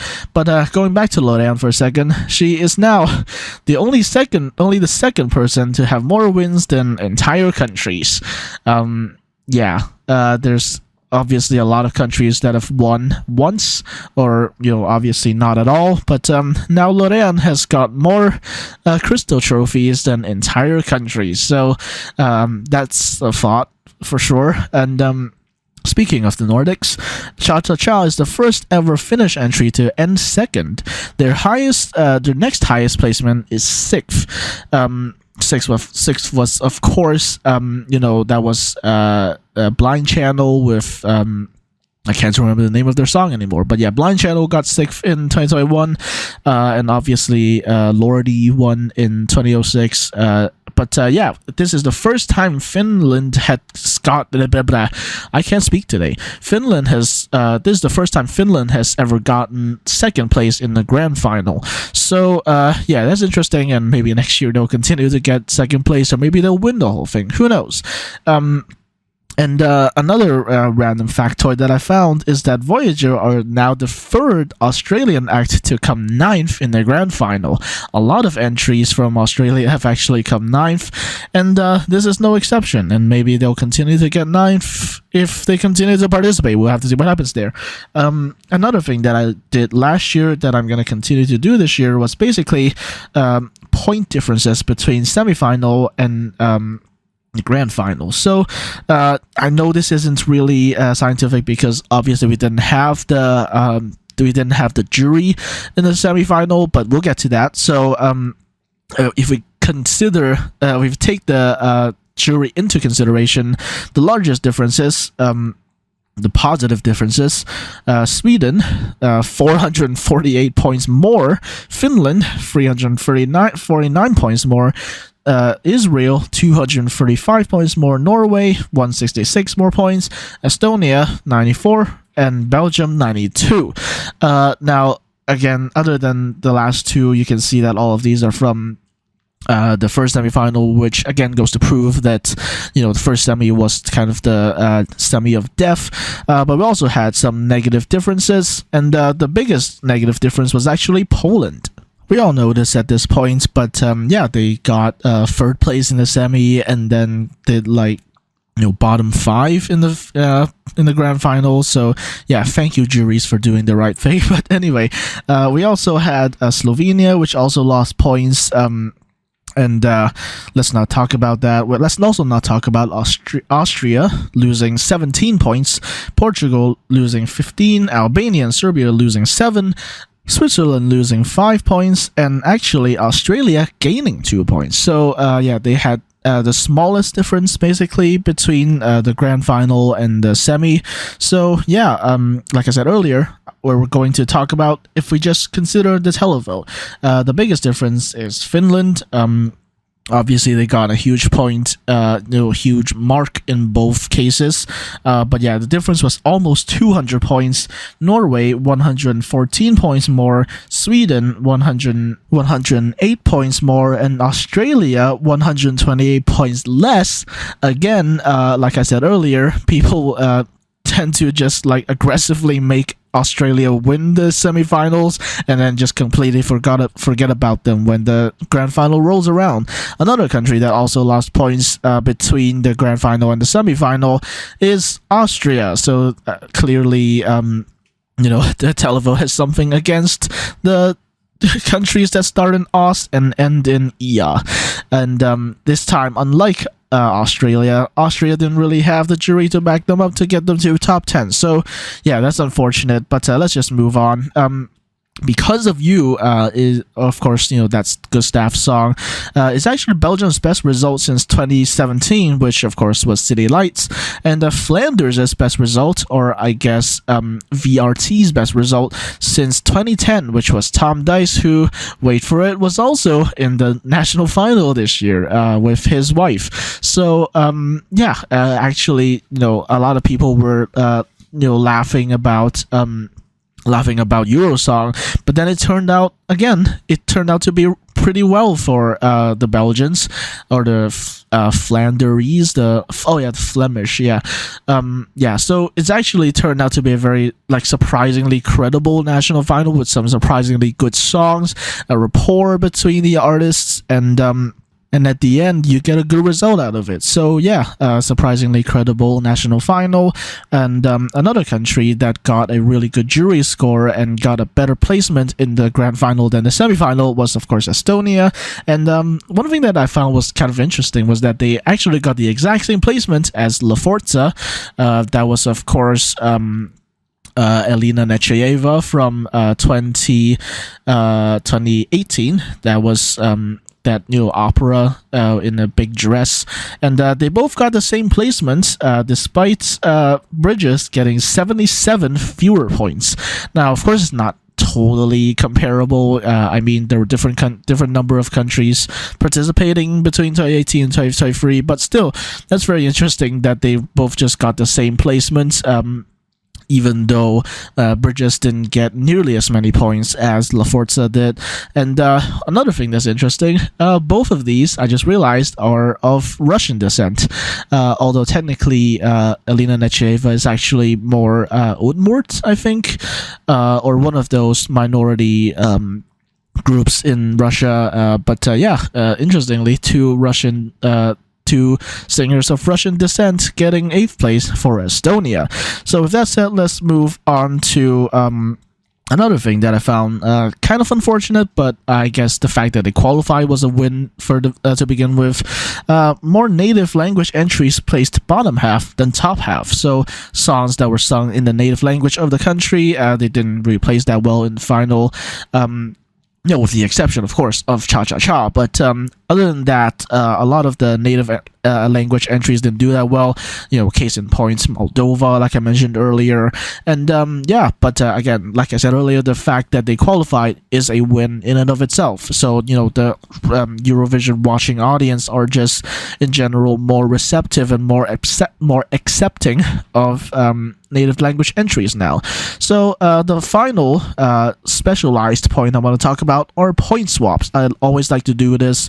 I just get the I like to get the table on Wikipedia and just kind of color out the parts that don't have any point swaps, and at the end I'm left with the random countries that give each other points. So let's start with the first semifinal, where Sweden and Norway swapped 10s, and Sweden and Switzerland swapped 8s, while Moldova and Croatia swapped 3s. That's kind of interesting. Sweden and Norway kind of makes sense, Sweden and Switzerland, I think that was just because there might have been actually, I can't tell you why, because with Switzerland giving Sweden 8, that's probably just because it's good. There's just a high quality performance. But with Sweden giving Switzerland points, that was because Sasha Jean-Baptiste also staged the performance for Switzerland. And to use a more Twitter term, it's a Melfest coded performance. So obviously the audiences in Sweden are used to those again, Melfest coded performances with those black bars at the top and the bottom, and obviously it was staged by someone who also does all of the Melody Festival entries. So I can explain that, but I don't think I can really explain Moldova and Croatia. That's probably just a coincidence, I think. So that's the first semifinal. In the second semifinal, we had more swaps, actually. And the first one is that Georgia and Armenia swapped 12s. Now, the reason for this, it's not actually that surprising, but first one is that in general, they're just friendly countries. They just tend to give each other a lot of points, and I think that's how I would explain the Georgian 12 to Armenia. But the Armenian 12 to Georgia is because Eru is actually half Armenian. I've been told she doesn't actually speak Armenian, but she is by descent half Armenian, I think. In fact, her surname Khachanovi is actually just like a Sovietized version of Khachanyan, which is a very traditional Armenian surname. So yeah, she is half Armenian, even though I don't think she actually speaks Armenian. But yeah, and they were also actually Eru and Brunette were actually also interacted a few times. They also interacted a few times during Eurovision season, but that's something I'll get onto in the next episode of the analysis of Eurovision 2023. But yeah, with that said, yeah, Georgia and Armenia swapped 12s, and Greece and Cyprus also swapped 12s, but I mean, who's surprised? Cyprus and Armenia, and also Austria and Slovenia swapped 10s. That's also interesting as well, and I think for Cyprus and Armenia might be a case of just general like Orthodox connections, I suppose. I don't really know. Austria and Slovenia, maybe you could say Central European, but I don't know the extent to which Slovenia is really considered Central European. But yeah, anyways, they swapped 10, so that's nice. You know, the two countries have taste. And then going on to lower numbers, we had Lithuania and Belgium swapping 5s, and Cyprus and Belgium swapping 4s. So I don't think there's really a connection between these. These are probably just random, in my opinion. But with that said, let's move on to the grand final. Now, obviously in the grand final, it's a bit more complicated to calculate the differences. But let's go with the jury first. And Sweden and Finland swapped 12s. This is something that a lot of people had talked about after the grand final. You know, some people were telling some people were talking to the Finnish televote, like, why couldn't you do what your jury did?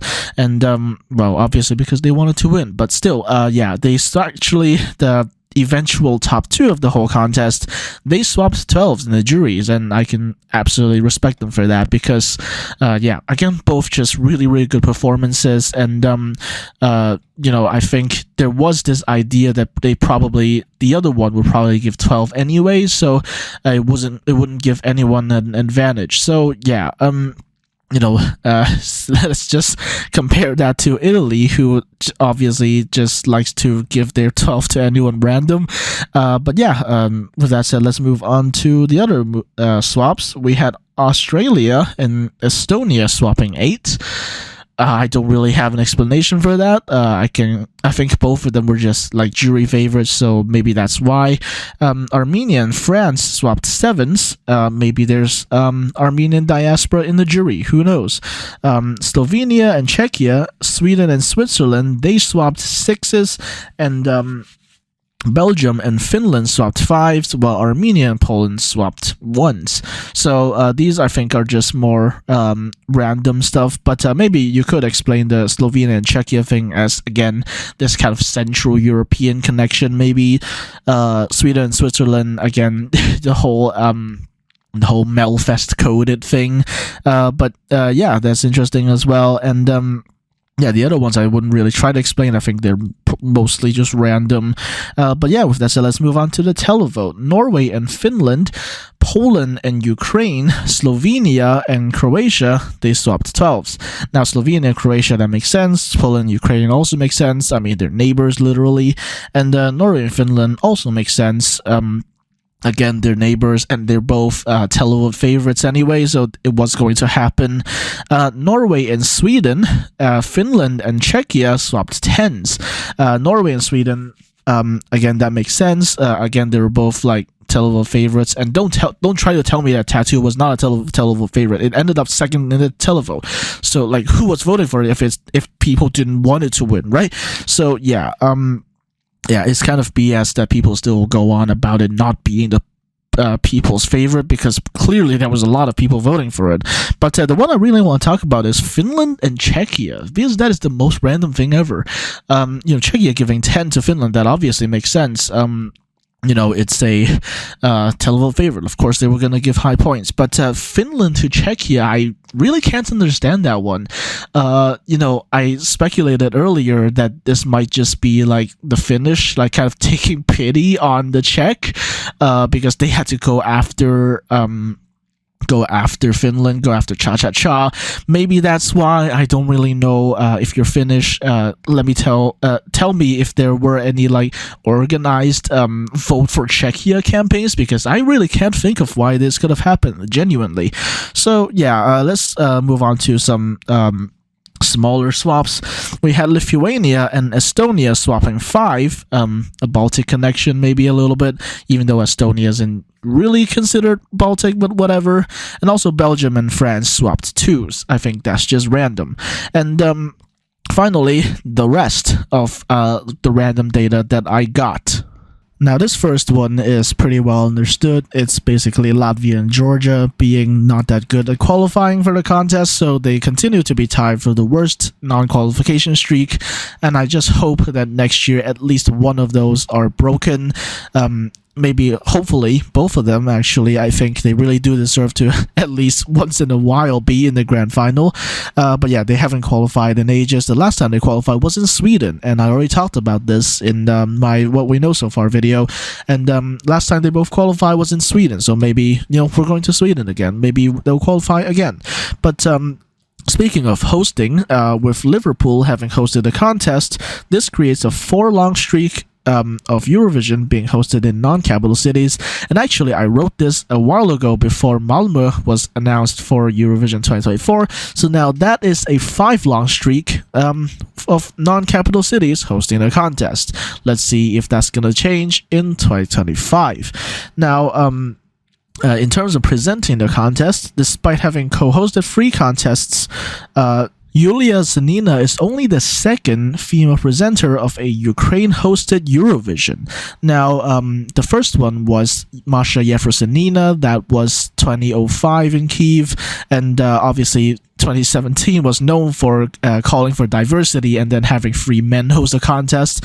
But anyway, you can get technical if you want to, and talk about Junior Eurovision, in which case you can say Annie Lorak and Zlata Ognovic have both co-hosted Junior Eurovision at some point, but if we're just talking about adult Eurovision, Yulia Zanina is only the second Ukrainian female presenter of Eurovision. So yeah, I think they really got to work on that. But at least they got a woman this time, and that's always appreciated. And actually, I think I saw a thing where Jamala actually turned down hosting the contest, and she thinks that Yulia Zanina did a great job. But speaking of 2023 co-hosts, we of course had Graham Norton, and he interestingly, like his predecessor, Terry Wogan, has now become the second British host to simultaneously host and commentate for the BBC. And on the topic of Graham Norton, this is, as far as I can tell anyway, the first ever contest where both host country commentators have, at one time or another, appeared in the live broadcast itself. Now, what this means in real terms is basically, obviously we had Graham Norton show up a lot, but we also had Mel Gilroy, who was also part of the show. I think you have seen it by now, the whole milkmaid thing, where she was like basically cosplaying that Poland 2014 thing. But yeah, she was one of the commentators, and basically while Graham Norton was like announcing the jury points and the televote points, it was Mel Gilroy who was in the commentary booth for the BBC.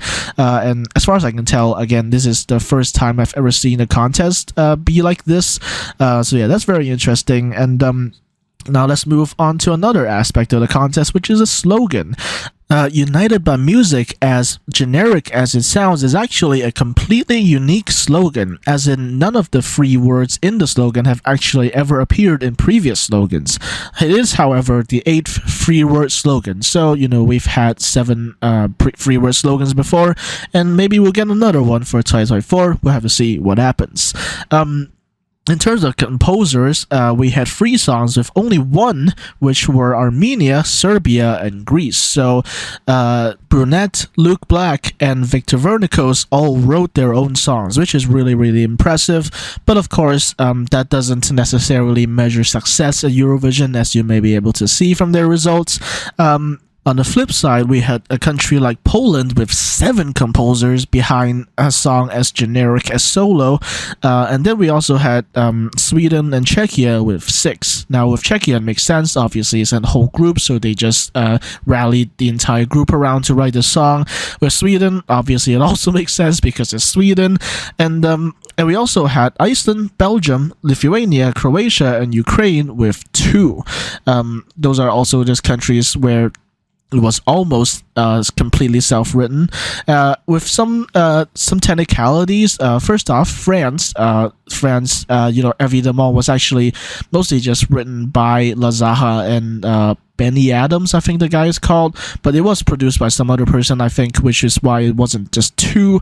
And with Georgia, I think this counted also the lyricists in addition to the music composer. So the total composer list would be Iru, Benny Kadagide, and Giga Kuhianidze. So that's total of 3. So that's not just 2. With Ukraine, like it was just the 2 guys themselves. With Belgium, it was I can't remember the names exactly, but yeah, most of these are like borderline self-written. So yeah, it's interesting that. To really, it doesn't necessarily matter how many songwriters there are.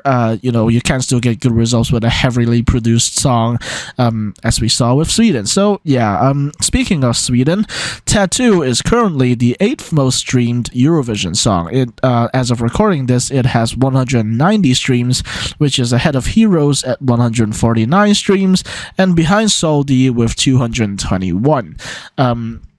Dare I say, most of those streams of Soldi came from within Italy. So, yeah, still a while away before Tattoo can become the 7th most streamed Eurovision song on Spotify.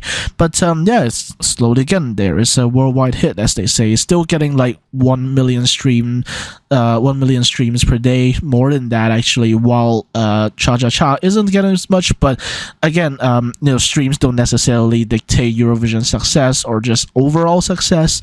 So yeah, that's all the stats I have today. I think this video is probably over 3 hours long at this point, but if you watched to this point, you are seriously a nerd. No offense, I am too.